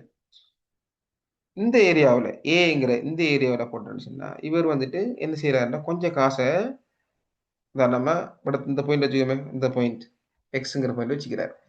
இது அர்த்தம் ஒன்று சொன்னா லெண்டிங், லெண்டிங் சொன்னா குறிப்பிட்ட காசு உதாரணமா இதுல ஒரு 60,000 ஷேமக்கல்ல போடுவாரு, மிச்சம் 40,000 கொண்டாந்து லோன் கொடுக்குறாரு. ரிஸ்க் ஃப்ரீ அசெட்ல லோன் பேங்க் லோன் போடுறோம்னு வச்சுக்கோமே, பேங்க் இந்த பேங்க்ல கொண்டாந்து இந்த 40,000 போடுறாரு. 40,000 போட்டா இந்த பேங்க் ஒரு வட்டி கொடுக்கும். அந்த கொடுக்குற வட்டி எதுல இருந்துச்சுன்னா ரிஸ்க் ஃப்ரீ ரேட்லாம் அந்த வட்டி கொடுக்கணும். ரிஸ்க் ஃப்ரீ ரேட் இதான் முதல்ல அசம்ஷன். அசம்ஷனை பார்த்தீங்க இந்த அசம்ஷனை பார்த்தீங்கன்னா அவர் எடுகோல் பாருங்க, அன்லிமிட்டெட் லெண்டிங் பாருங்க, unlimited lending, unlimited lending and borrowing எந்த ரேட்ல பாருங்க, எட் ரிஸ்க் ஃப்ரீ ரேட்ல தான் அவருக்கு அது கொடுப்படும் அல்லது ஈடுபடும் சில்படுது. அப்ப இவர் பேங்குக்கு போனார், அவருக்கு கிடைக்கிற வட்டி ரிஸ்க் ஃப்ரீல கிடைக்கும். உதாரணமா 5% ரிஸ்க் ஃப்ரீ ரேட் சொன்னா 5% அவருக்கு கிடைக்கும். இந்த 40,000க்கு 5% வட்டியும் 60,000க்கு மார்க்கெட் கூட ரிட்டர்ன் கொடுக்குதோ அந்த ரிட்டர்ன் அவருக்கு கிடைக்கும். சரிதானே? ரைட். அடுத்த பாயிண்ட பார்ப்போம். இந்தியால இந்த பாயிண்ட், அதாவது மார்க்கெட்டுக்கு மேல மார்க்கெட் அடுத்ததாக அவரு வந்தாருன்னு சொன்னா இப்ப அறிகிற காசு இவ்வளவு தானே, 1,00,000 ரூபாய் காசு தானே, இவ்வளவு 1,00,000 ரூபாய் காசு இருக்க. அப்ப எல்லா காசும் கொண்டு வந்து போட்டார். ஆனா அவர் ஆசைப்படுறாரு, இன்னைக்கு நான் ரிஸ்க் எடுக்க போறேன், இந்த அளவு ரிஸ்க் எடுக்க போறேன், எனக்கு ரிட்டர்ன் தேவை. அப்ப அவருக்கு காசு இல்லை. அப்ப என்ன செய்வாருண்டா அவர் பேங்குக்கு போய் எனக்கு ஒரு 50,000 காசு தாங்க, இன்னைக்கு காசு இருக்குது 1,00,000, இன்னைக்கு இன்னொரு 50,000 காசு தாங்கன்னு சொல்லி அவர் பேங்குக்கு போய் கேட்கிறார். பேங்க் போய் கேட்ட உடனே பேங்க் அவருக்கு லோன் கொடுக்கும். லோன் கொடுக்கும். இது எதுலன்னா ரிஸ்க் ஃப்ரீ ரேட்ல கொடுக்கும். 5% ரிஸ்க் ஃப்ரீ ரேட், அதே ரிஸ்க் ஃப்ரீ ரேட்ல தான் அவருக்கு லோன் கொடுக்கும். லோன் கொடுத்து அவர் என்ன செய்வாருண்டா கடனை பெற்று பணத்தை வருவார். இது சொல்றது பரோவிங், பரோ போர்ட்போலியோன்னு சொல்லுவாங்க. பாருங்க, the portfolio from RM to RM are lending portfolio because they lend, right? lend சொன்னா கொடுக்காங்க, கடன் கொடுக்குறாங்க, lend இருக்கிற காசை கொடுக்காங்க. a portion of the investment at RF, risk free rate அந்த கடனை கொடுக்குறாங்க. the portfolio from M, right? M to upwards, இந்த இதான M இதுக்கு மேல upwards a borrowing portfolio, borrow கடன் வாங்குற, borrow because they borrow some money, borrow some money at risk free rate and invest both their capital. இவங்க பாருங்க இப்படி invest பண்ணணும்னா இவர் சொந்த காசையும் அவர் கேபிட்டலையும் and borrowed money கடன் வாங்கின மணியையும் இந்த மார்க்கெட் போர்ட்ஃபோலியோ, ரைட், போர்ட்ஃபோலியோ அதில் போடுவாங்க. டிபெண்டிங் வந்து risk preference investor can choose lending or borrowing. இப்போ அவருக்கு ரிஸ்க் எடுக்க இயலாது, எனக்கு ரிஸ்க் எடுக்க இயலாது, எல்லா காசையும் கொண்டு மார்க்கெட்டில் போட்டு எனக்கு அழிக்க இயலாதுன்னு சொல்லி யோசிச்சார். அவர் இந்த அளவு ரிஸ்க் எடுக்கிறார். ரிஸ்க் எடுத்து அவர் இந்த அளவு ரிட்டர்ன் எடுக்கிறார். ஆனால் மார்க்கெட் வடுத்தரிக்குது. இது ஒப்டிமம், சரியானே, இதுதான் சரியான ரிஸ்க், சரியான ரிட்டர்ன் மார்க்கெட் கொடுக்குறது. இப்போ இல்லை, நான் மார்க்கெட்டை கூட கூட ரிஸ்க் எடுக்க போகிறேன், ரைட், மார்க்கெட்டை விட கூட ரிஸ்க் எடுக்க போகிறேன்னு சொல்லி இவடத்தை இருக்கிறார். இப்போ இவர் கூட ரிட்டர்ன் கிடைக்குது. இந்த இப்படி வேற இன்வெஸ்டர் வந்துட்டு ரிஸ்க் எவர்ஸ், இவருக்கு ரிஸ்க் எடுக்க விருப்பம் இல்லை. இவருக்கு ரிஸ்க் எடுக்க விருப்பம், ரிஸ்க் எடுக்க விருப்பங்கிறதுனால அவர் கடனை வாங்கி இன்வெஸ்ட் பண்றார். இவருக்கு ரிஸ்க் எடுக்க விருப்பம் இல்லைங்கிறதுனால கொஞ்சத்தை இன்வெஸ்ட் பண்ணி போட்டு மீதி பணத்தை பேங்க்ல வந்து போறாரு ரிஸ்க் ஃப்ரீ ரேட்ல. அதான் ரெண்டு பேருக்கு உள்ள வித்தியாசம். இப்ப பார்ப்போம், இப்போ லெண்டிங் அண்ட் பரோவிங் போர்ட்ஃபோலியோஸ் சொல்லி பார்ப்போம். லெண்டிங் அண்ட் பரோவிங் போர்ட்ஃபோலியோ இப்படி வந்தா ஒரு ஆள் லெண்ட் பண்றாரு ரிஸ்க் குறைய எடுக்கிறதுக்கு, ரிட்டர்ன் குறைய எடுக்கிறாரு. இவர் பரோ பண்றாரு, காசை கடனுக்கு வாங்குறாரு, கடனுக்கு வாங்கி இன்வெஸ்ட் பண்றாரு. இப்ப நான் பார்ப்போம் எக்ஸ்பெக்டட்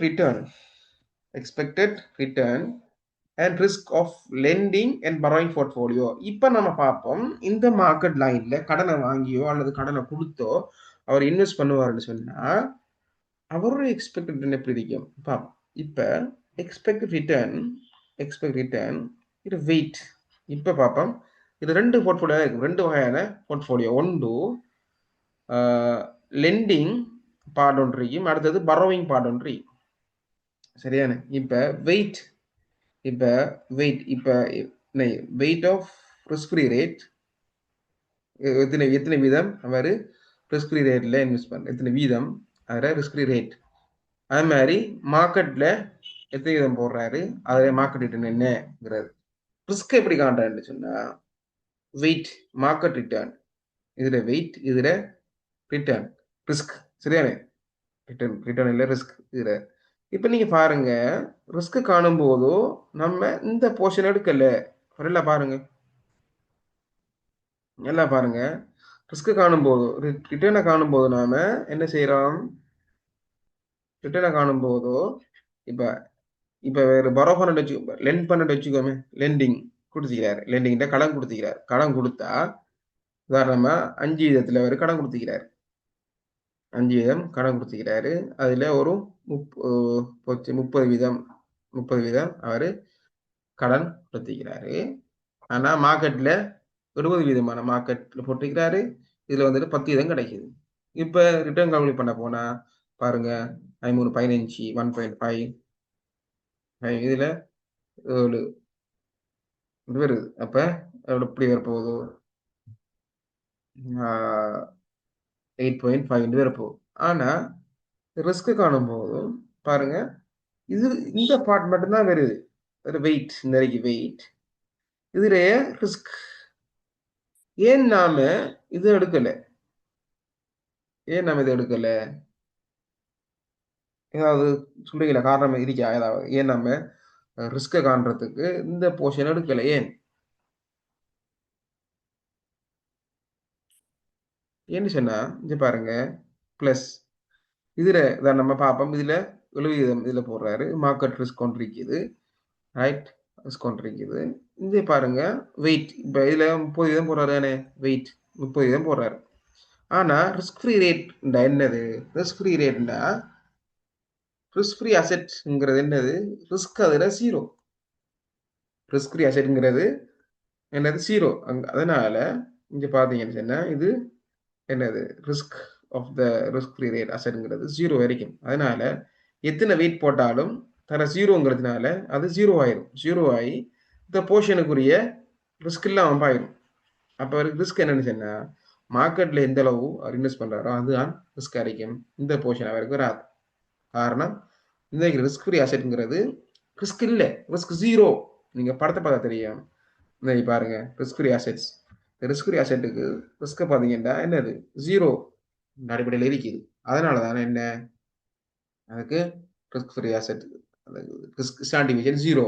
அப்போ ஜீரோ எந்த பெறுமதியையும் ஜீரோவில் பெருக்கிறதும் போது அது இல்லாம ஆகும், சைவர் ஆயிடும். அதனால இந்த போர்ஷன் இதுக்குரிய ரிஸ்க் மட்டும்தான் நம்ம கடைசியாக பண்ணுவோம். when ரைட் வெயிட் பண்ண போறோம் பாருங்க, வெயிட் பண்ண போறோம், வெயிட் நிறை wait on the market portfolio is less than 1. இப்போ ஒன்று குறைஞ்ச சொன்னா பாருங்க, ஒன்று குறைஞ்ச லெண்டிங் போர்ட்ஃபோலியோன்னு சொல்றாங்க. அப்போ வெயிட் வந்து நினைக்கிற வெயிட் வந்துட்டு ஒன்றை விட கூட சொன்னா கிரேட்டர் தென் 1 சொன்னா அதை பரோயிங் போர்ட்ஃபோலியோன்னு சொல்றாங்க. எப்படி சொல்றாங்க, என்ன லாஜிக் என்னண்டா அதுல லாஜிக் இன்றைக்கு தான் உண்டு. இதான மார்க்கெட் போர்ட்ஃபோலியோ, எல்லா காசும் கொண்டு வந்து விடத்தை போட்டுருந்தா அது உண்டு. அவரை போர்ட்ஃபோலியோ வெயிட் வந்துட்டு ஒன்றோட குறையுதுன்னு சொன்னா, உதாரணமா 0.6 சொன்னா அவர் இன்வெஸ்ட் படுத்த போறார். விடத்த காசை போட்டு மீதி 40ஐயும் லெண்ட் கொடுக்காரு, கடனை கொடுக்காரு, அல்லது பேங்குகளை ரிஸ்க் ஃப்ரீ இதுல போடுறாரு, என்னத்துல ஃபிக்ஸ்ட் டிபாசிட்ல போடுறாரு, ரிஸ்க் ஃப்ரீ ரேட்ல போடுறாரு. வெயிட் வந்துட்டு இதான உண்டு. ஒப்டின் போர்ட்ஃபோலியோ படுத்தா இருக்கு. இதை விட அவர் கூட போடுறது ஆனால் இடத்த இருக்குன்னு வச்சுக்கோமே. அப்போ வெயிட் வந்துட்டு இப்போ 1.6 வருது, 6. அப்போ என்ன செய்யறா 1 1.6 தானே. 1.6ங்கிறது 2 போர்ஷன். 1ங்கிறது சொந்த காசு அரிக்கும். சரியானே? சொந்த காசு அரிக்கும். மீதி 0.6 வந்துட்டு 0.6ங்கிறது என்ன அரிக்கும்டா அவரு பரோ பண்ண காசு அரிக்கும். பரோ பண்ணி இன்வெஸ்ட் பண்றாரு. ரைட்? பரோ பண்ணி இன்வெஸ்ட் பண்றாரு. சரிதானே? ரைட். அதான் நான் சொல்ல வாரது. கிரேட்டர் தென் 1 சொன்னா பரோவிங் போர்ட்ஃபோலியோ சொல்லலாம் பாவா. நமக்கு தெரியும். இப்போ லெஸ் தென் 1 சொன்னா லெஸ் தென் 1ங்கிறது இது மார்க்கெட் சொன்னா வடத்த வாரது. லெஸ் தென் 1 அதுக்குள்ள வருகிறது. அது லெண்டிங் போர்ட்ஃபோலியோ.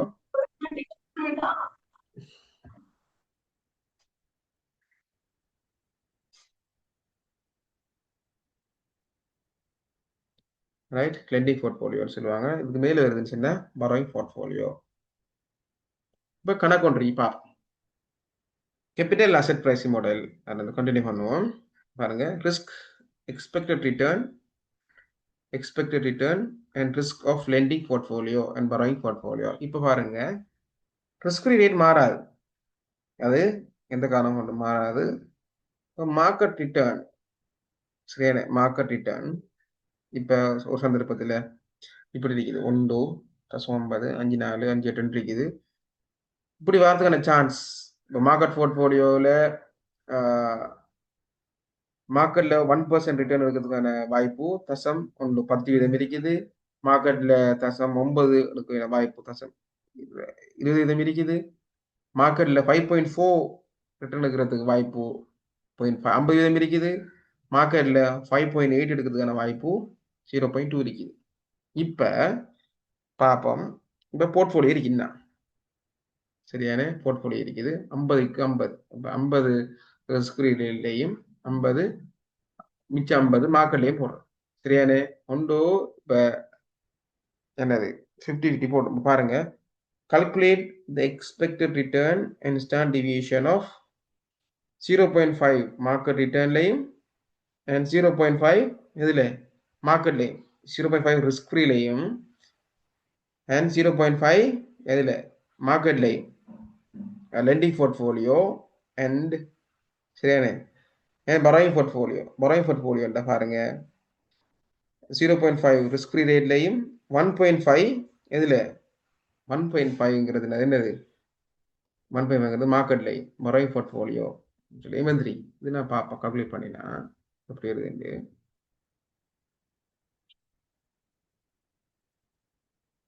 சரி செஞ்சு பாருங்க நாடி நான் செஞ்சு காட்டுறேன். when every investor hold the market portfolio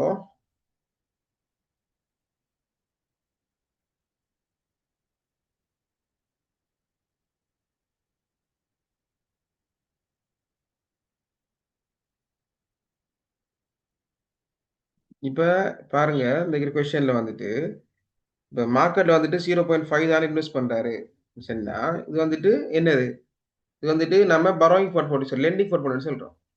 ஏன் லெண்டிங் போர்ட்ஃபோலியோ சொல்றோம்னு சொன்னா இவருக்கு மொத்த காசு என்னது 0.5 தான் வர்ற மொத்த காசு இருக்கும். இந்த மொத்த காசுல அரைவாசை தான் 0.5 வெயிட் 0.5 ஒன்னோட குறைய அதான் மார்க்கெட்ல போடுறாரு.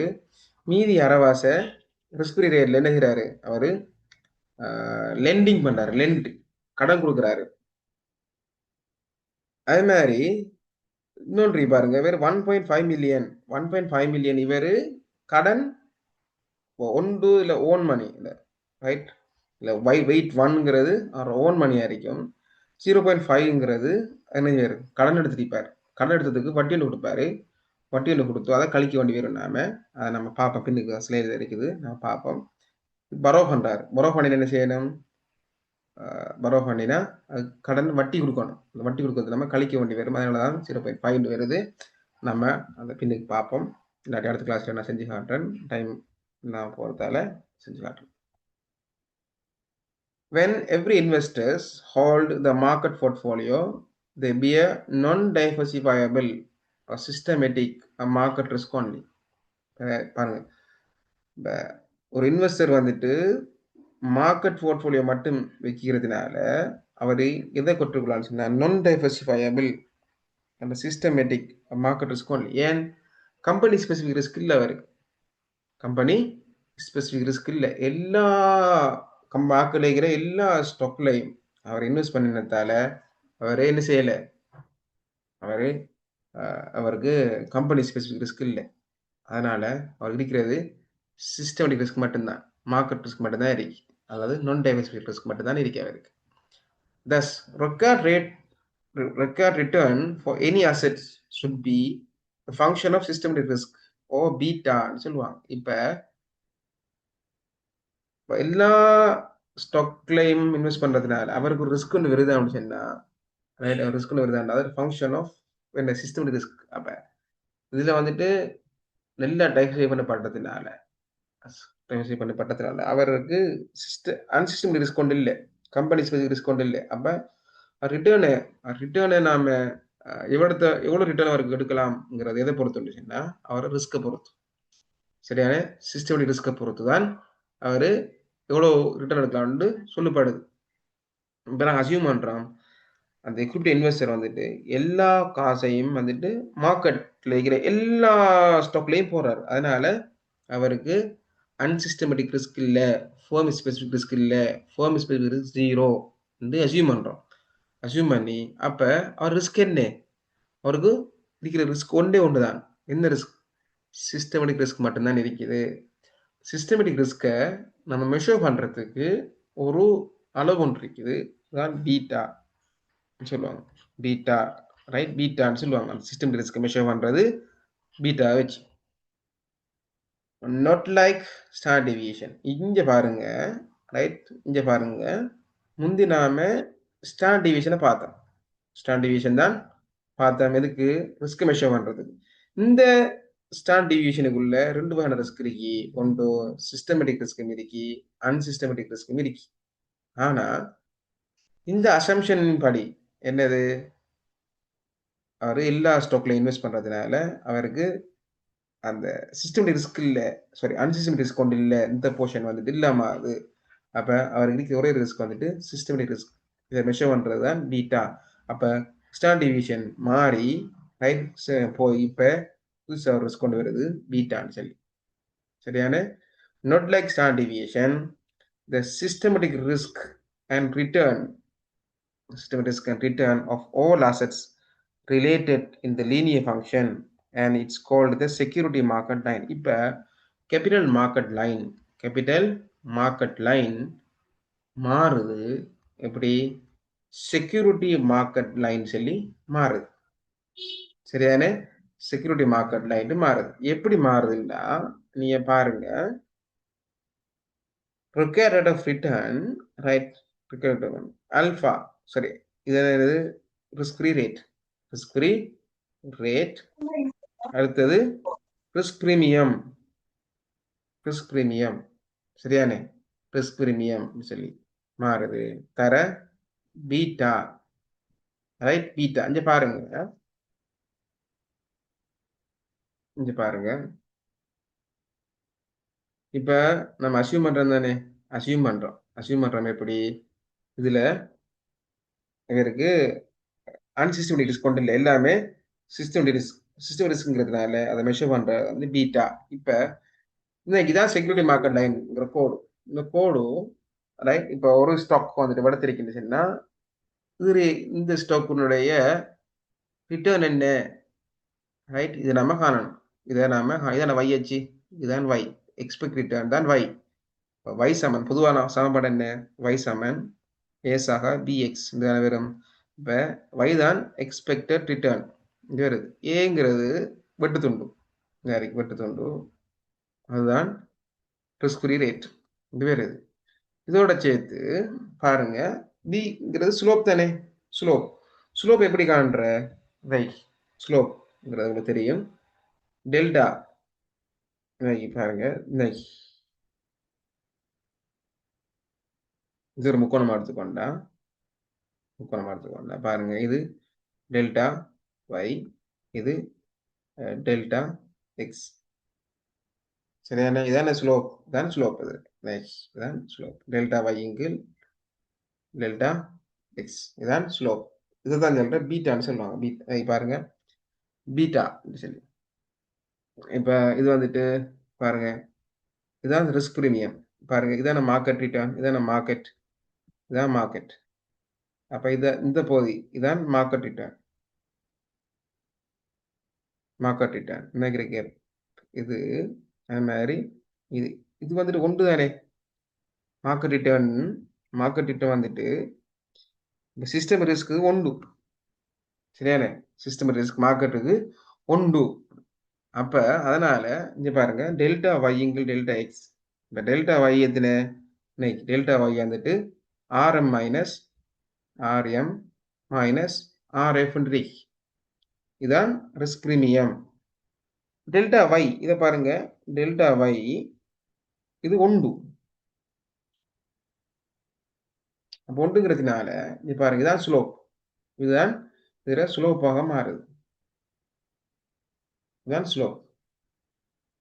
சரியா? ஸ்லோப்.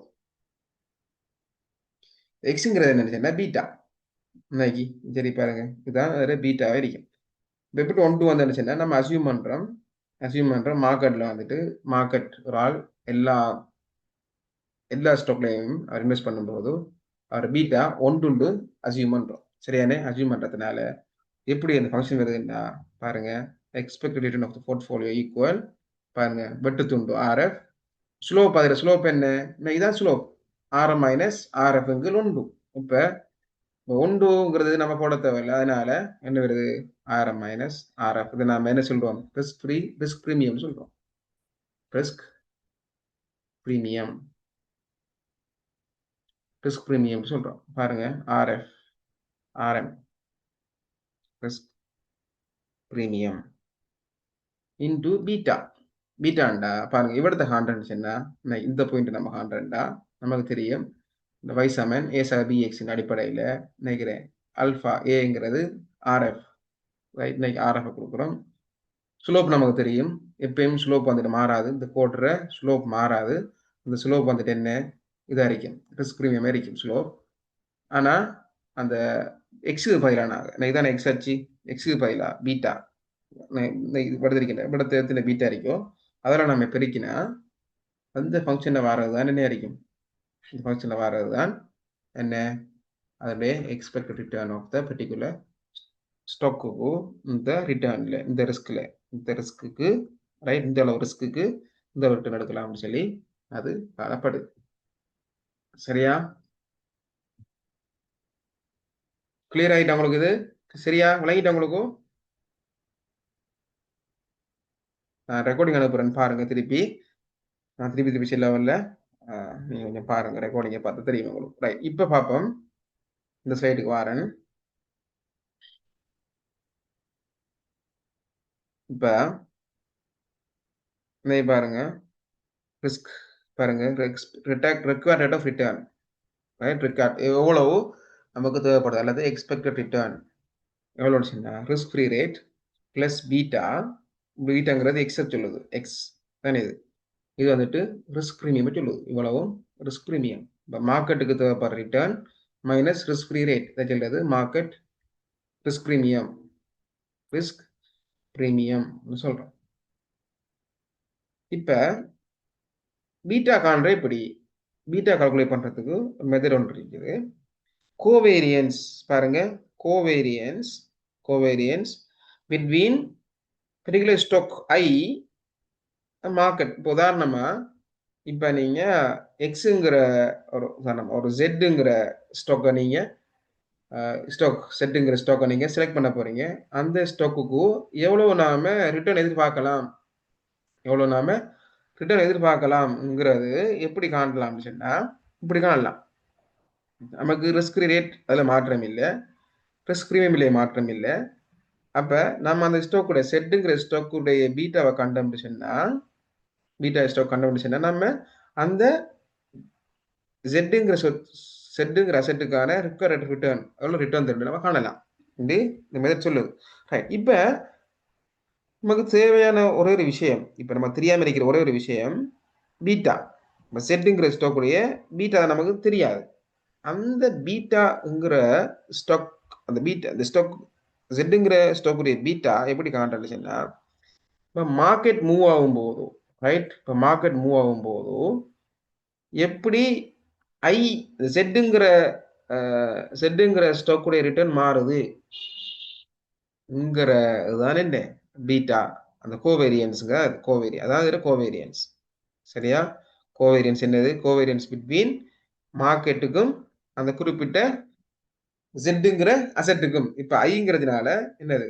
குறிப்பிட்ட ஐங்கிற ஸ்டாக்குடைய பீட்டா, ஐ ஐங்கிற ஸ்டாக்குடைய பீட்டா எப்படி காண்றேன்டா, கோவேரியன்ஸ் மார்க்கெட்டுக்கும் ஐங்கிற ஸ்டாக்கும் இடையில உள்ள கோவேரியன்ஸ், அத மார்க்கெட் வேரியன்ஸால பாருங்க, வேரியன்ஸ் மார்க்கெட் ரிஸ்க் வேரியன்ஸால நாம பிரிக்க வாரது, அல்லது ஸ்டாண்டர்ட் டிவியேஷன் வர்க்கத்தின் மூலமாக பிரிக்க வாரது என்ன இருக்குன்னா பீட்டாவா இருக்கும். சரியா? அதைத்தான் நாம ஏற்கனவே நம்ம போன ஸ்லைட்ல பார்த்தா, இன்னைக்கு பாருங்க அந்த டேபிள்ல உங்களுக்கு வழங்கும் நிறைய செக்யூரிட்டி ஏபின்னு சரி பாருங்க என்ன இருக்குது.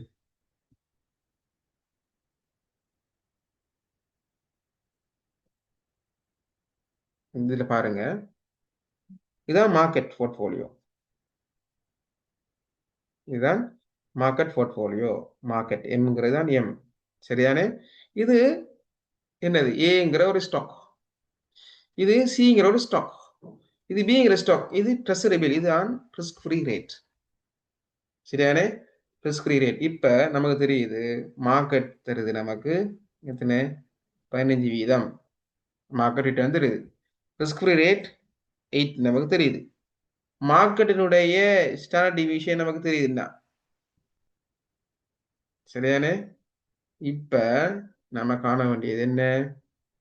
இந்த அடிப்படையில ஏங்கிற ஸ்டாக்கோட எக்ஸ்பெக்டட் ரிட்டர்ன், ஏங்கிற ஸ்டாக் எக்ஸ்பெக்டட் ரிட்டர்ன் காண்றோம்னா நம்ம என்ன பண்ணணும்னா பாருங்க, expected return of stock A RF plus beta into RM minus RF. இப்ப RF நமக்கு தெரியும், இது 8 வீதம். சரியானே? பீட்டா நமக்கு தெரியாதுன்னு சொல்லி, ரைட்? பீட்டா எதிர பீட்டா ஏங்கிற ஸ்டாக்கோட பீட்டா நமக்கு தெரியணும். இப்ப RM நமக்கு தெரியும் 15, RF தெரியும் 8. இதை நீங்க சுருக்கினீங்கன்னு சொன்னா எக்ஸ்பெக்டட் ரிட்டர்ன் ஆஃப் ஏ அல்லது ரெக்கார்ட் ரிட்டர்ன் ஆஃப் ஏங்கிறது தெரியும். ரைட்? இப்ப நமக்கு தெரிய வேண்டியது என்ன? தெரிய வேண்டியது நினைக்கிற பீட்டா ஆஃப் ஏ. அது நமக்கு தெரியணும். இது நமக்கு தெரியல என்ன செய்யணும்? அதுக்கு ஃபார்முலா இருக்குது. என்னது? பீட்டா ஏ. இதை காண்றதுக்கு கோவேரியன்ஸ், கோவேரியன்ஸ் எதுக்கு இடையில? ஏங்கிற ஸ்டாக்குக்கும் மார்க்கெட்டுக்கு இடையில உள்ள கோவேரியன், அதோட சேர்த்து மார்க்கெட்டினுடைய ஸ்டார்ட் மார்க்கெட் ரிஸ்கினுடைய வேரியன்ஸ் அல்லது ஸ்டாண்டர்ட் டிவியேஷனுடைய வர்க்கம். இதை கண்டா நீங்க என்ன செய்யலாம்டா, இதை கண்டு இங்க போட்டீங்கன்னு சொன்னா உங்களோட எக்ஸ்பெக்டட் ஆஃப் ஏங்கிறது வரும். சரியா? ரைட். நாம திருப்பி பழைய இடத்துக்கு போவோம். இப்போ உங்களுக்கு தெரியணும் எப்படி என்னது, எப்படி நாம கோவேரியன்ஸ் கோவேரியன்ஸ் ஏங்கிற ஸ்டாக்குக்கும் எம்ங்கிற ஸ்டாக்குக்கும் எப்படி கோவேரியன்ஸ் காண்ற உங்களுக்கு தெரியணும். இது சம்பந்தமா நாம ஏற்கனவே வேற மாதிரி படிச்சிருக்கோம். எப்படி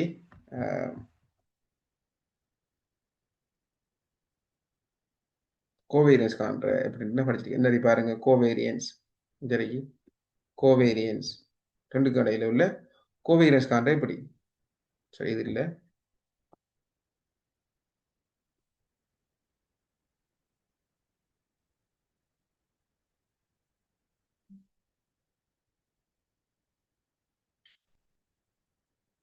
ரைட்.